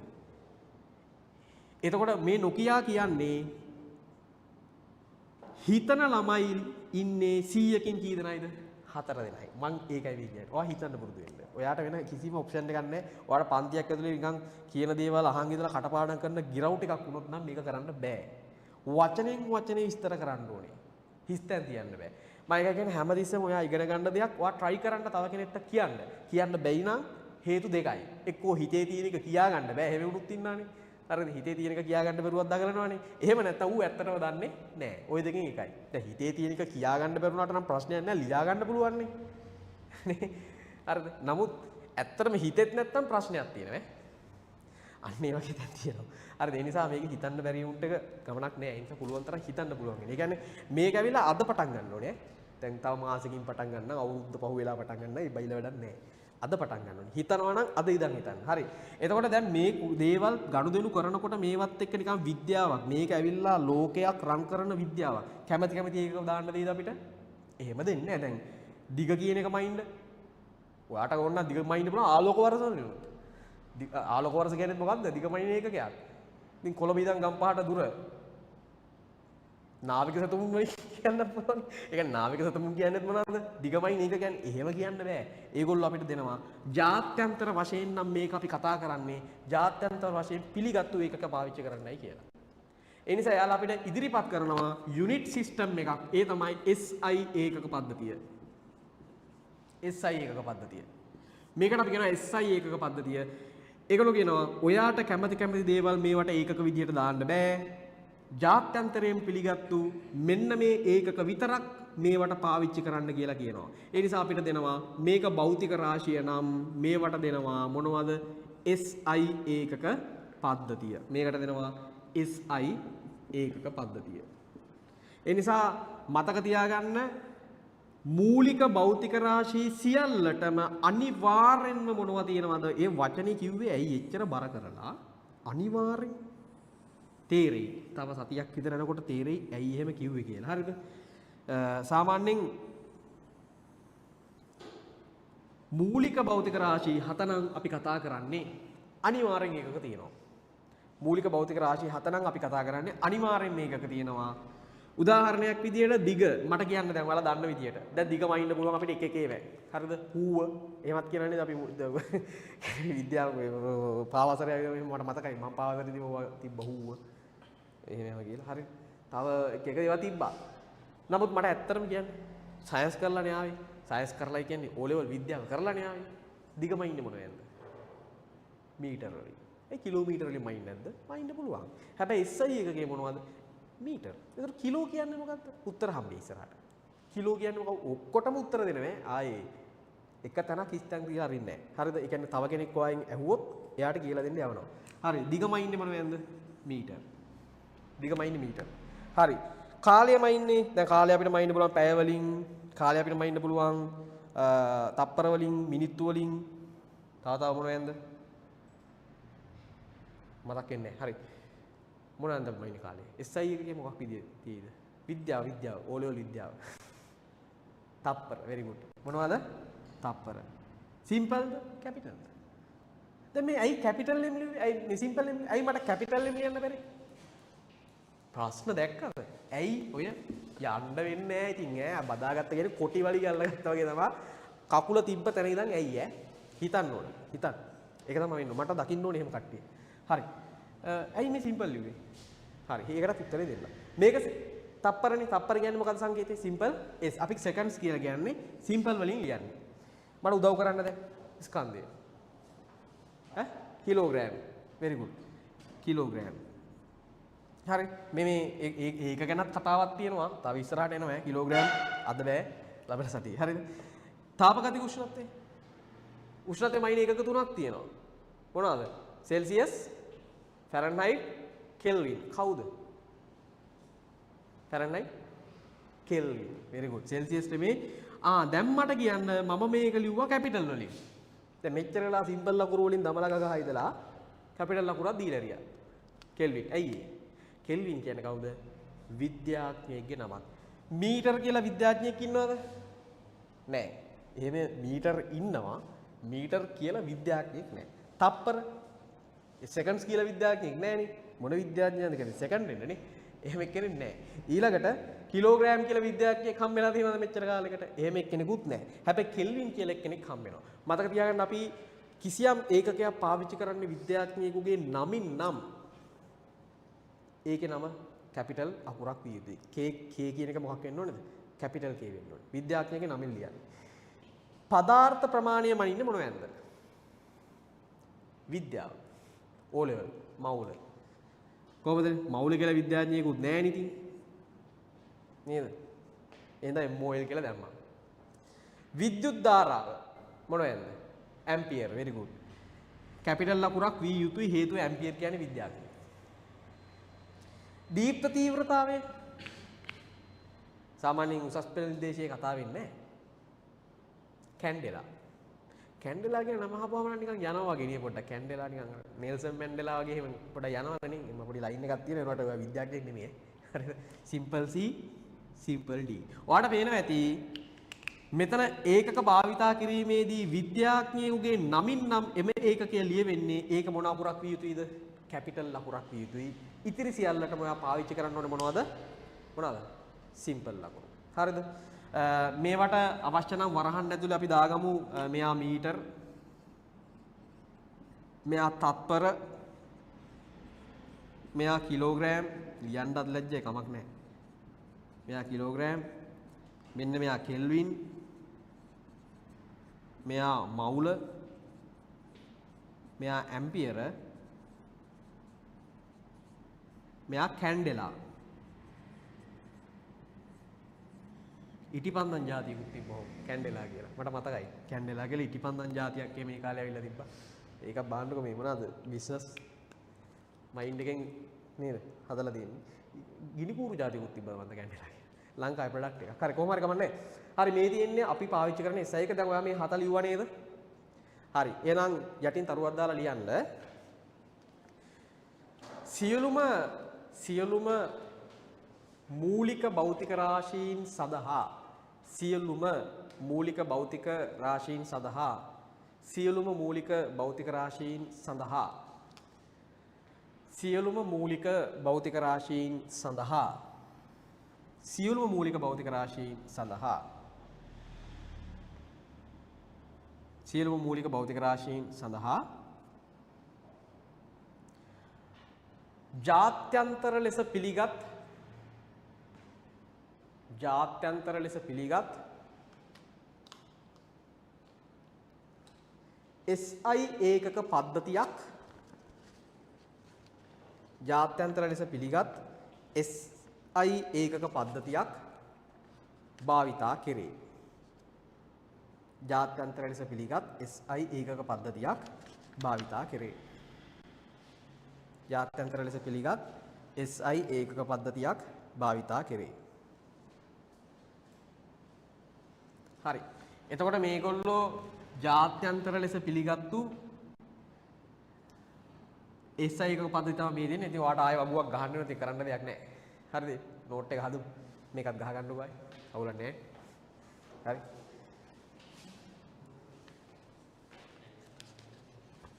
ඉක්මන් කරමු ඈ.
මේක එන්නම මේ සංකීර්ණ කරලා ඉගෙන ගන්න ඕනේ නෑ ළමයි. මම ඇත්තටම කියන්නම් ෆිසික්ස් කියන එක එන රහට ඉගෙන ගන්න පුළුවන් ඔයාලට. මේක ගොඩක් ප්‍රැක්ටිකල් පැත්තට හිතන්න ප්‍රායෝගිකව. ඒ කියන්නේ ඔයා මේ ඉගෙන ගන්න හරි අතාත්වික විද්‍යාවක් නෙමෙයි. හරි. සමහරව ඉතින් ඉන්නනේ භෞතික විද්‍යාව කියන එක හෙන්නම් මවක්කයි. එපා වෙනවා කියලා එහෙම නෑ. මේක අතාත්වික නෑ. ඔයා හුස්ම ගන්නෙත් භෞතික විද්‍යාවෙන් හින්දා. ඇත්තම කිව්වොත්. ඔයාට මේ ලෝකේ කිසිම දෙයක් කරන්න බෑ භෞතික විද්‍යාවකින් තොරව. ඔයා ජීවත් වෙලා ඉන්න කාලය ඇතුළත මම දන්නේ නැහැ ඉතින් එතනින් එහාට මම කියවනේ අස්වාභාවික දේවල් මට පැහැදිලි කරන්න බෑ ෆිසික්ස් වල. නමුත් ඔයා ඇත්තටම හුස්ම ගන්නෙත් භෞතික විද්‍යාව නිසා. මොකද හුස්ම ගන්නකොට පෙනහළ තුළ පීඩනය අඩු වෙනවනේ නේ. පිටත පීඩනය වැඩි වෙනවා. එතකොට එළිය ඉඳන් පෙනහළු වලට වාතය යනවා. එතන පීඩනාන්තරයේ හින්දා ඉතින් ඒක ඔක්කොම භෞතික විද්‍යාවට සම්බන්ධයි. ඒත් ඔයාට භෞතික විද්‍යාව දැන් ඔයා සයන්ස් කරන්න කෙනෙක් නේ. එහෙනම් මේකෙන් ගැලවෙන්න බෑ. හිතන්න ඕනේ. හිතන්න හැමතිස්සෙම හිතන්න. මම කියන දේට වඩා එහයින් දෙයක් හිතන්න. ඔයාට භෞතික විද්‍යාව එතකොට හම්බෙයි ඇත්තටම. හරිද? මොකද සයන්ස් කරන්න එනවා නම් සයන්ස් අර වහුලෑ ගෙදර හිටියානම් එල්ලිලා ඉන්න බෑ. ඒ වගේ තමයි. මේක හිතන මිනිස්සෙක් වුණොත් මේක ඇතුලේ ඔයා මාර ගේමක් ගහයි ඈ. හරිද? හැමතිස්සෙම අපි try කරන්නේ එන එක්කෙනාව හිතන්න පුරුදු කරන්න. නැතුව මේක ඇතුලේ හරි අතාත්වික ගමනක් ගෙනියන්න බෑ ළමයින්ට. ගොඩක් අයට ඒක තමයි. අර ගොඩක් ඉතින් එහෙම ඔයාලා දන්නවනේ මේකේ percentage එක. දැන් ඔය කොච්චර ගැම්මෙන් පටන් ගත්තත් ඉතින් 104යි ඒ තියෙන්නේ. ඒකනේ ප්‍රශ්නේ. 128ක් විතර ලංකාවේ W සාමාර්ථ. ලේසි නෑ. ඔයාලා මේ හරි ආසාවෙන් ඉගෙන ගත්තට මේක මැද්දේදී තමයි ප්‍රශ්නේ ඉන්නේ. ඊළඟට 32ක් විතර ඉන්නවා සේරම මට ආසන්නේව මතක S සාමාර්ථවල. එතකොට ළමයි සේරම මේ දෙක එකතු කරොත් 160ක් නේ බං. ලංකාවෙන් 160ක්ම ඉන්නේ W සහ S වල. 60ක් වැඩක් තියනවා කියන්නේ අවුරුදු දෙකමාරක් දගලලා නේද? ඒ නිසා මෙතන මෙහෙමයි. සිද්ධාන්ත හැමෝගෙම එකයි. තියරි හැමෝගෙම එකයි. විෂන් එකයි වෙනස්. ඒ විෂන් එක ඔයාට ෆීල් වෙන විෂන් එකක් වෙන්න ඕන. ආව ගමනක් ගෙනියන විෂන් එකක්. ඒ ගෙනියන ගමන ඇතුලේ ඔයාව අතාත්වික විදිහට ගෙනිහිල්ලා ඒක ගොඩ දාන්න බෑ. ඔයා හැමතිස්සෙම භෞතික විද්‍යාව කියන එක අමුතු දෙයක්. හරිද? මේ කිසිම දෙයක් අපිට අදාළම නැති දෙයක් විදිහට නෙමෙයි. ඇත්තටම මේක ඔයාගේ ජීවිතයේ කොටසක්. එච්චරයි. ඉතින් එතන ඉඳගෙන මේක ඉගෙන ගන්න ඔයාට ඉගෙන ගන්න එක හරියයි. හරිද? මම කියවනේ මේකේ රහතැන් තියෙනවා. අද දෙන්න බෑ. හේතුව වෙලා නැහැ. හරිද? හැබැයි මේකේ රහතැන් ටික මම හිමීට දෙනවා. එතකොට ඔයා බලන්නකො ඔයා මේ ඉගෙන ගන්න කොච්චර වටින එකක්ද කියලා. මොකද මේක ඇතුලේ මේක හරීම දැන් ඔයාලා මේක මෙහෙම ඉගෙන ගත්තට මේක ඇතුලේ කතාව හරි සංවේදී. මිනිස්සු මැරිලා තියෙනවා මේකේ. ලෝකේ ගෝලාකාරයි කියලා කියපු මිනිස්සයා පල්ලියක් ඇතුලේ ගහලා මැරුවා දන්නවද? නේ? ඒ මිනිස්සයා හිතුවේ නැත්තම් ලෝකේ ගෝලාකාරයි කියලා අදටත් දැන් يعني ඒ කාලේ ඒකනේ ආරම්භය. ලෝකේ ගෝලාකාරයි කියලා මේ මිනිස්සයා වෙනස්ව හිතන්න ගත්තනේ. යම් සිදුවීම් හින්දා. අන්න වෙනස්ව හිතපු එකෙක්. ගහලා මැරුවා ඒක ඇත්ත. ඒ වුණාට ඌ වෙනස්ව හිතපු හින්දානේ සොයාගෙන ඉන්න ටික එළියට එන්නේ ටික. සොක්‍රටිස් මක් කරනවද? වස දීලා මරනවා. දන්නා සොක්‍රටිස් කියන එක. මං කිව්වා ඇයි කියන ප්‍රශ්නේ එළියට දාපු මිනිස්සයා වස දීලා මරනවා. ඇයි ඒ? මාර කතාවක් කිව්වනේ ඇවිල්ලා. හරිද? මේ ලෝකේ කිසිම කෙනෙක් කිසිම දෙයක් දන්නේ නැහැ කියලා කිව්වා එයා. හරිද? ඒ කියන්නේ දැන් මං උදාහරණයක් විදිහට ඔයාලගෙන් ප්‍රශ්නයක් ඇහුවොත් ඔයාලා පරමාණුව ගැන දන්නවද කියලා ඔයාලා කියන්නේ ඌ දන්නවා කියලා. දන්නවනේ. පරමාණුව දන්නවනේ. මං අහගෙන ගියොත් පරමාණුවක් කියන්නේ මොකද්ද? ඉලෙක්ට්‍රෝන වටේට යනවා, මැද න්‍යෂ්ටියක් තියෙනවා. හරිද? ඊට පස්සේ පරමාණුවේ න්‍යෂ්ටි තියෙනවා, නියුට්‍රෝන හා ප්‍රෝටෝන. එකක් දන්නව අවුලක් නැහැ. දන්නවනේ. ඊට නියුට්‍රෝන හා ප්‍රෝටෝන කඩන්නත් පුළුවන්. දන්නවනේ. හරිද? එතකොට සොක්‍රටිස් එහෙම උතන හිටියා නම් අනිවාර්යෙන් අහනවා. ඉතින් කඩන්න පුළුවන් නම් මොනවටද කඩන්නේ? දීපන් උත්තර. දැන් දන්නවද කඩන්න පුළුවන් ඒවා? නියුට්‍රෝනය කඩන්න පුළුවන් ඒවා දන්නවද? දන්නේ නැහැ නේද? ප්‍රෝටෝනිය කැඩෙන්නේ දන්නවද? දන්නේ නැහැ. ඊට පස්සේ එතනින් නවතින්නෙත් නැහැ. ඊට පස්සේ ඒක කඩලා හරි. ඒක දැන් ඔයාලගේ මට්ටමින් දන්නේ නැතුනට මම කියවන්නම්කෝ ඒක කැඩුවට පස්සේ එන දේවල් ටික. සොක්‍රටිස් ඔතන හිටියනම් ආයෙ මගෙන් අහනවා. එහෙනම් ඒවත් නැවත කඩන්න බැයිද? අහනවා මගෙන්. ඇයි කියලා ප්‍රශ්නේ අහනවා හැමතිස්සෙම. ඊට පස්සේ මොකද කරන්නේ? මම කිව්වොත් එහෙම දැනට නම් හොයාගෙන නැහැ ඊට වඩා කඩන විදියක්. එහෙනම් ඉතින් තමුසෙත් දන්නේ නැහැ. ඕක තමයි කියන්නේ. ඒ කියන්නේ තව කඩන්න බෑ නෙමෙයි. කඩන්න පුළුවන්ද කියලා දන්නේ නැහැ. එයා කියනවා දන්නේ ඔයත් එච්චරයි. සරලයි කතාව. එයා කියනවා ඔයා දන්න දෙයක් නැහැ. ඇත්ත තමයි. අපි දන්න සීමාව උගන්වනවා. හැබැයි අපි දන්න සීමාවද ලෝකේ තියෙන දැනුම සීමාව? නෙමෙයි. ලෝකේ තියෙන දැනුම සීමාව මෙච්චරක් නම් අපි දන්නේ මෙච්චරක් නම් ඒකද ලෝකෙ තියෙන ඔක්කොම ටික නෑ. ඉතින් එයා කියනවා ඒක. ඉතින් අදටත් වළංගු නැද්ද සොක්‍රටිස්ලා? ඕක කිව්වයි කියලා වහා දීලා මරනවා. පිස් මෙයා මේ තරුණ පරම්පරාව මේවා කරනවායි කියලා. අමුතු විදිහට හිතපු මිනිස්සු තමයි මේක වෙනස් කරේ. එතකොට ඔයා අමුතු විදිහට හිතන්න යන්න එපා. ඔයාට වෙනස් කරන්න දෙයක් නැහැ. ඔයාට තියෙන්නේ සිලබස් එක ඇතුළේ ගේමක් ගන්න. හැබැයි ඔයාට මේ ගේම් එක ගහන්නත් චුට්ටක් හිතන විදිය වෙනස් කරන්න වෙනවා. සිරාවටම කියන්නේ ඒ කියන්නේ මේක ෆීල් කරගෙන ඒ කියන්නේ මේක දැනෙන විදියට අතාත්වික විදියට ඉගෙන ගත්තොත් නම් කියලා වෙනවා. ඉතින් කියන්න දෙයක් නැහැ. ඉතින් මම දන්නවනේ මේක වෙනවද? මේ ඔයාලා මගේ 9 වෙනි බැච් එකනේ. දැන් බැච් 8ක් කරලා තියෙන්නේ. ඔයාලම හිතුවට. හරිද? එතකොට මේකේ රටාව තමයි හිතන්න පුළුවන් මිනිස්සු ටික ෆිල්ටර් වෙලා 100ට 4ට වැටෙනවා. ඒ 104 ඉන්න. try කරන්න දෙන්න යන්නේ. ඒක නිකන් පන්ති ගියා විදිහට පන්ති ගියා කියලා ඒක වෙනස් වෙන්නේ නැහැ ළමයි. focus එක, vision එක. ඔයා ඔළුවේ තියෙන්න ඕනේ ඔයා යන්නේ කොතෙන්ද කියලා. ඒක පළවෙනි දවසේම ගත්තේ නැත්තම් චොර. ඒ නිසා පළවෙනි දවසේම ඔළුවට දාගන්න vision එක තමයි ඔයාව දවසක් ගෙනියන්නේ හරි තැනකට හිතන්න පුරුදු වෙන්න. හරි. දැන් මේ ටික අපි ලිව්වනේ යටින් තරුවක් දාලා ලියන්න මෙන්න මෙහෙම. යටින් තරුවක් දාලා ලියන්න මෙහෙම. තරුවක් දාලා ලියන්න. ඉහත ඒකක ලිවීමේදී ඉහත ඒකක ලිවීමේදී ඉහත ඒකක ලිවීමේදී ඉහත ඒකක ලිවීමේදී ඉහත ඒකක ලිවීමේදී විද්‍යාඥයෙකුගේ නාමයෙන් ලියවෙන ඒකක විද්‍යාඥයෙකුගේ නාමයෙන් ලියවෙන ඒකක විද්‍යාඥයෙකුගේ නාමයෙන් ලියවෙන ඒකක විද්‍යාඥයෙකුගේ නාමයෙන් ලියවෙන ඒකක විද්‍යාඥයෙකුගේ නාමයෙන් ලියවෙන ඒකක ඉංග්‍රීසි කැපිටල් අකුරකින් ලියා දැක්විය යුතුය. ඉංග්‍රීසි කැපිටල් අකුරකින් ලියා දැක්විය යුතුය. ඉංග්‍රීසි කැපිටල් අකුරකින් ලියා දැක්විය යුතුය. ඉංග්‍රීසි කැපිටල් අකුරකින් ලියා දැක්විය යුතුය. හරි. හරි ඔන්න ඒ තුන ඒ දෙක පොඩ්ඩක් තරුවක් දාලා මම දුන්නා. හරිද? SI ඒකක ටික හරිද? මම හිතනවා මේක ඔළුවට යන්න ඇති කියලා. මේවා දන්නවා හෝ දන්නේ නැතුව හෝ අද ටික වෙනස් ස්ටයිල් එකකින් ඔළුවට යන්න ඇති කියලා මම හිතනවා. හරි. දැන් මෙන්න මේ ඒකක ටික එකතු වෙලා තමයි ළමයි ඊළඟට හදන්නේ මොනවද? ව්‍යුත්පන්න ටික. ව්‍යුත්පන්න ගැන මට ලොකුවට කියන්න දේවල් නැහැ. ඉතින් මේ දැන් මේ උදාහරණයක් විදිහට ඔන්න බලන්නකෝ. බලය. හරි. බලය නෑනේ මේ පැත්තට. එළියකෝ බලය. දැන් බලය කියන එක ගන්න. ඔයාලා සරල O level කාලේ කියනවනේ ස්කන්ධය වැඩි කිරීම ත්වරණයනේ. හරි. දැන් ස්කන්ධය කියන්නේ කවුද? මූලික එක්නේ. මූලික එක්කෙනෙක්. ත්වරණය කියන්නේ කවුද? ත්වරණය අපිට කඩන්න පුළුවන් තව ත්වරණය සමාන වෙන්නේ මේක මම කෙලින්ම ලියන්න ත්වරණය කඩන්න පුළුවන් ප්‍රවේග වෙනස නැත්නම් ප්‍රවේගය බෙදීම කාලය. හරිනේ. දැන් ආයේ ප්‍රවේගය නැවත කඩන්න පුළුවන් නේද විස්ථාපනයේ බෙදීම කාලය? අර ඩිමොක්‍රිටස් කරපු වැඩේ කරන්න යන්නේ. කඩාගෙන යනවා හම්බෙන මූලික එක හම්බෙනකම්ම කඩනවා. ඉතින් හරිද? විස්ථාපනයේ බෙදනවා කාලයෙන්. දැන් විස්ථාපනය කියන්නේ අපි පැහැදිලිව දන්නවා ළමයි දිගක් කියලා. රයිට්. දැන් මේ බලන්න. බලය කියන එක කඩාගෙන ගියොත් මූලික ඒකක තුනක් ලස්සනට ඉදී. කවුද? කවුද ඉන්නේ? මූලික ඒකක තුනක් ඉන්නවනේ. කවුද ඉන්නේ? ස්කන්ධේ ඉන්නවා, කාලේ ඉන්නවා, දිගේ ඉන්නවා. හරිද?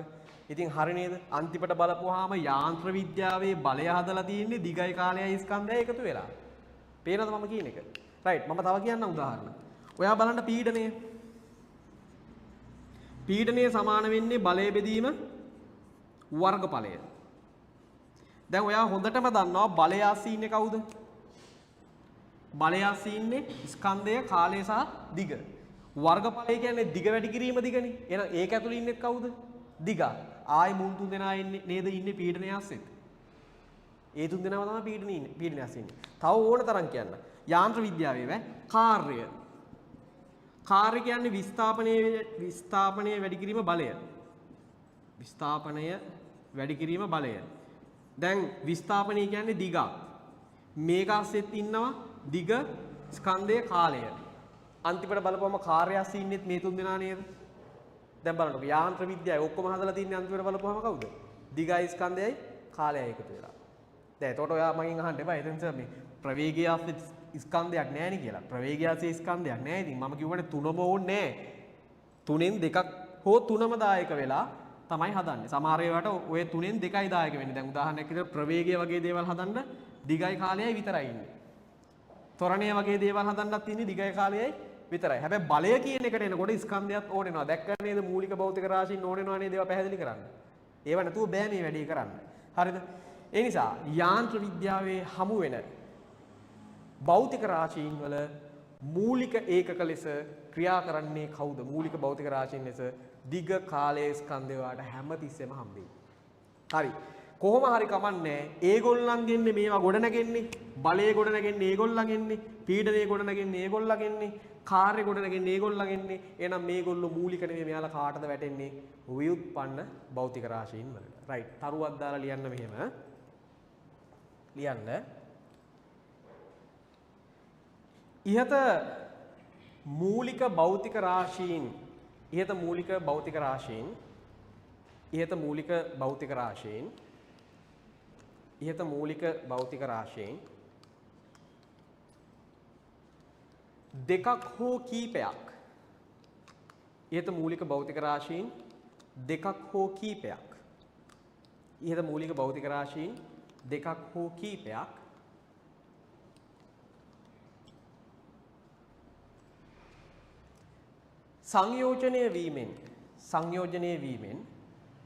සංයෝජනය වීමෙන් දෙකක් හෝ කීපයක් සංයෝජනය වීමෙන්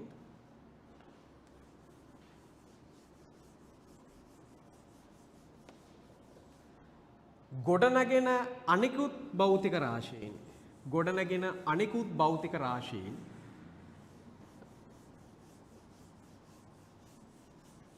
ගොඩනගෙන අනිකුත් භෞතික රාශීන් ව්‍යුත්පන්න භෞතික රාශීන් ලෙස ව්‍යුත්පන්න භෞතික රාශීන් ලෙස ව්‍යුත්පන්න භෞතික රාශීන් ලෙස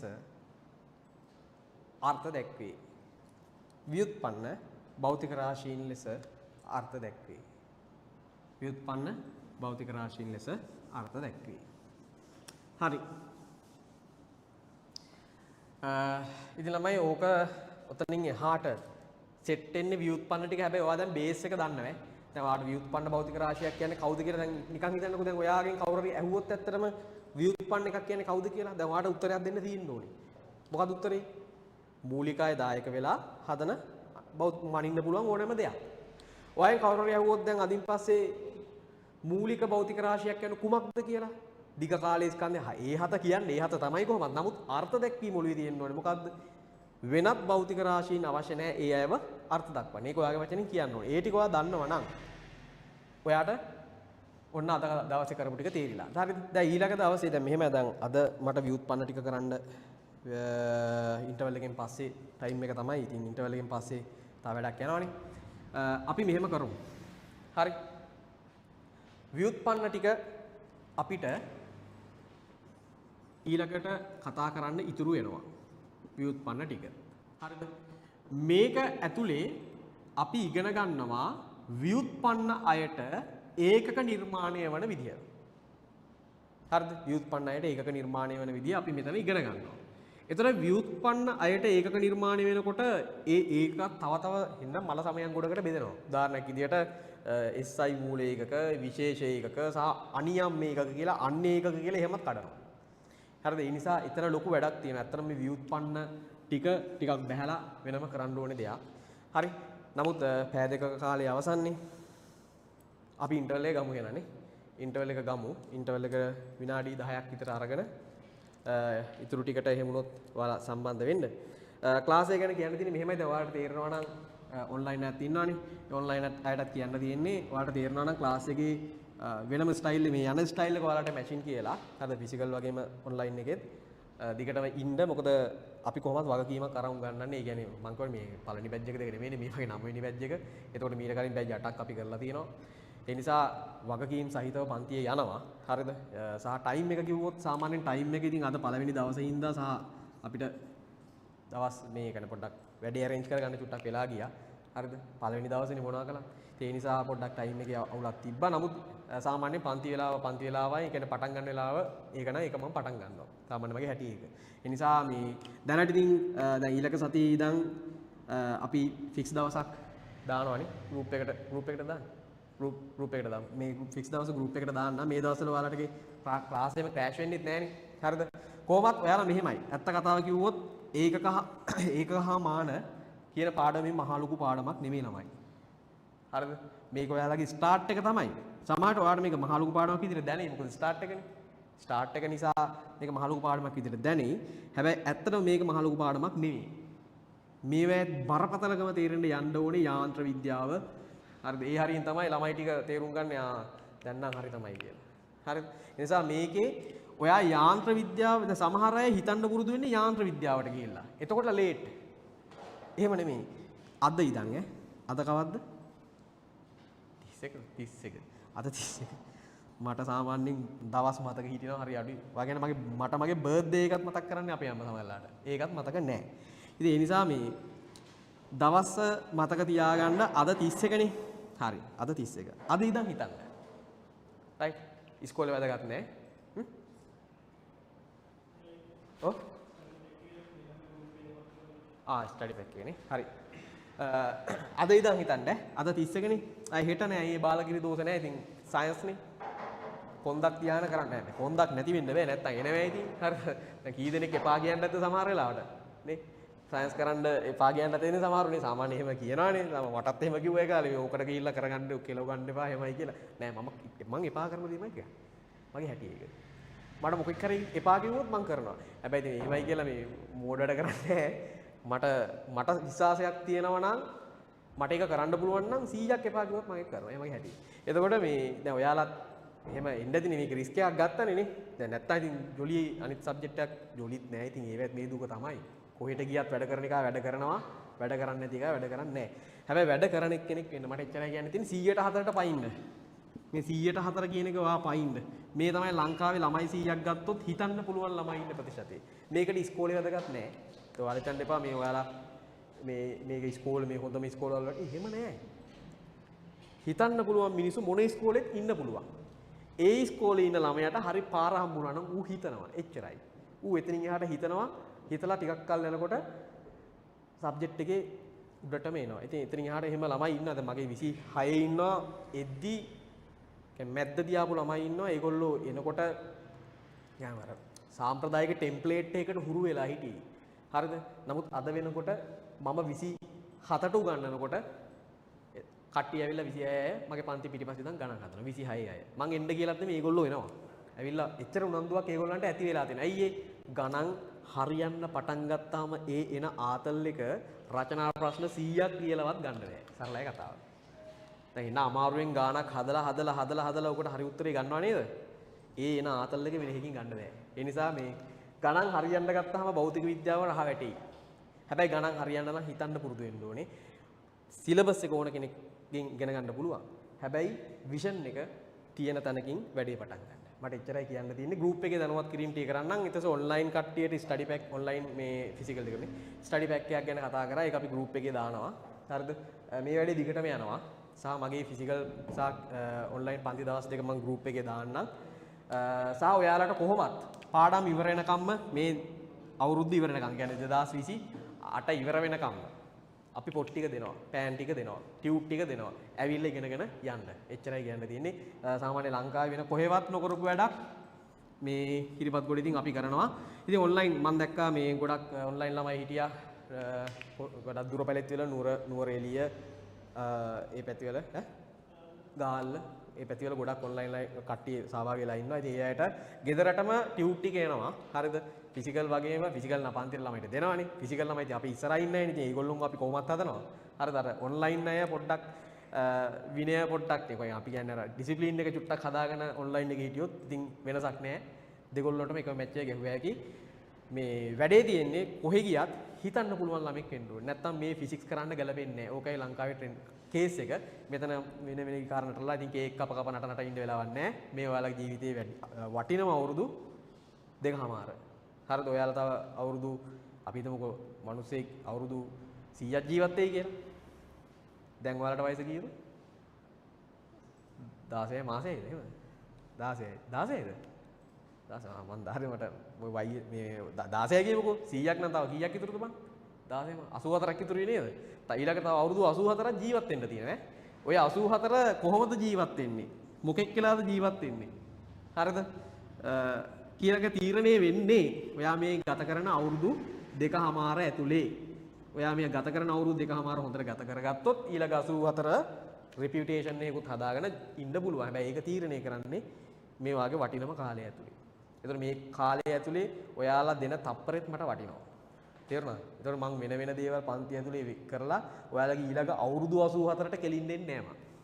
හරිද? මොකද ඒක වාගේ ඊළඟ අවුරුදු 4 ඒ නිසා මම කිව්වනේ මම භෞතික විද්‍යාව විතරයි කරන්නේ. මම භෞතික රාශීන් ගැන උගන්වනවා. නිදිමතාවුත් පොඩි ජොලියක් කරනවා. ඉතින් විහිළු කරන්න පුළුවන්. මට එහෙම අවුලක් නැහැ. නමුත් ඒකත් හරීම කෙටි කාලයක් තුල මම නිදිමත ෂේප් කරලා නිදිමත වෙන එකක් නැහැ. අදාවද? නිදිමත ආවද? නෑ මම හිතන්නේ ඇයි කියලා. හරිද? රයිට් මේ ක්‍රමයට තමයි දිගටම යන්නේ.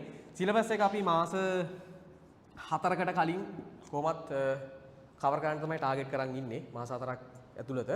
හරි ඔය තීරණ ටික තමයි ඔය පරිවර්තන ටික තමයි දෙන්නේ. ඉතින් දැන් ඉන්ටර්වල් එක ගන්න විනාඩි 10ක් විතර ඉන්ටර්වල් එක ගන්න. ඊට පස්සේ ඉතින් හාට යන වැඩේට සම්බන්ධ වෙන්න. සියලුම දැනුවත් කිරීම ටික ඔන්ලයින් එකටයි ෆිසිකල් එකටයි ගෲප් එකේ දානවා. අද හොඳයි ස්ටාර්ට් එක. දිගටම මේ වැඩේ අල්ලයි යන්න. හරි. එහෙනම් ඉන්ටර්වල් එක ගන්න බෑ.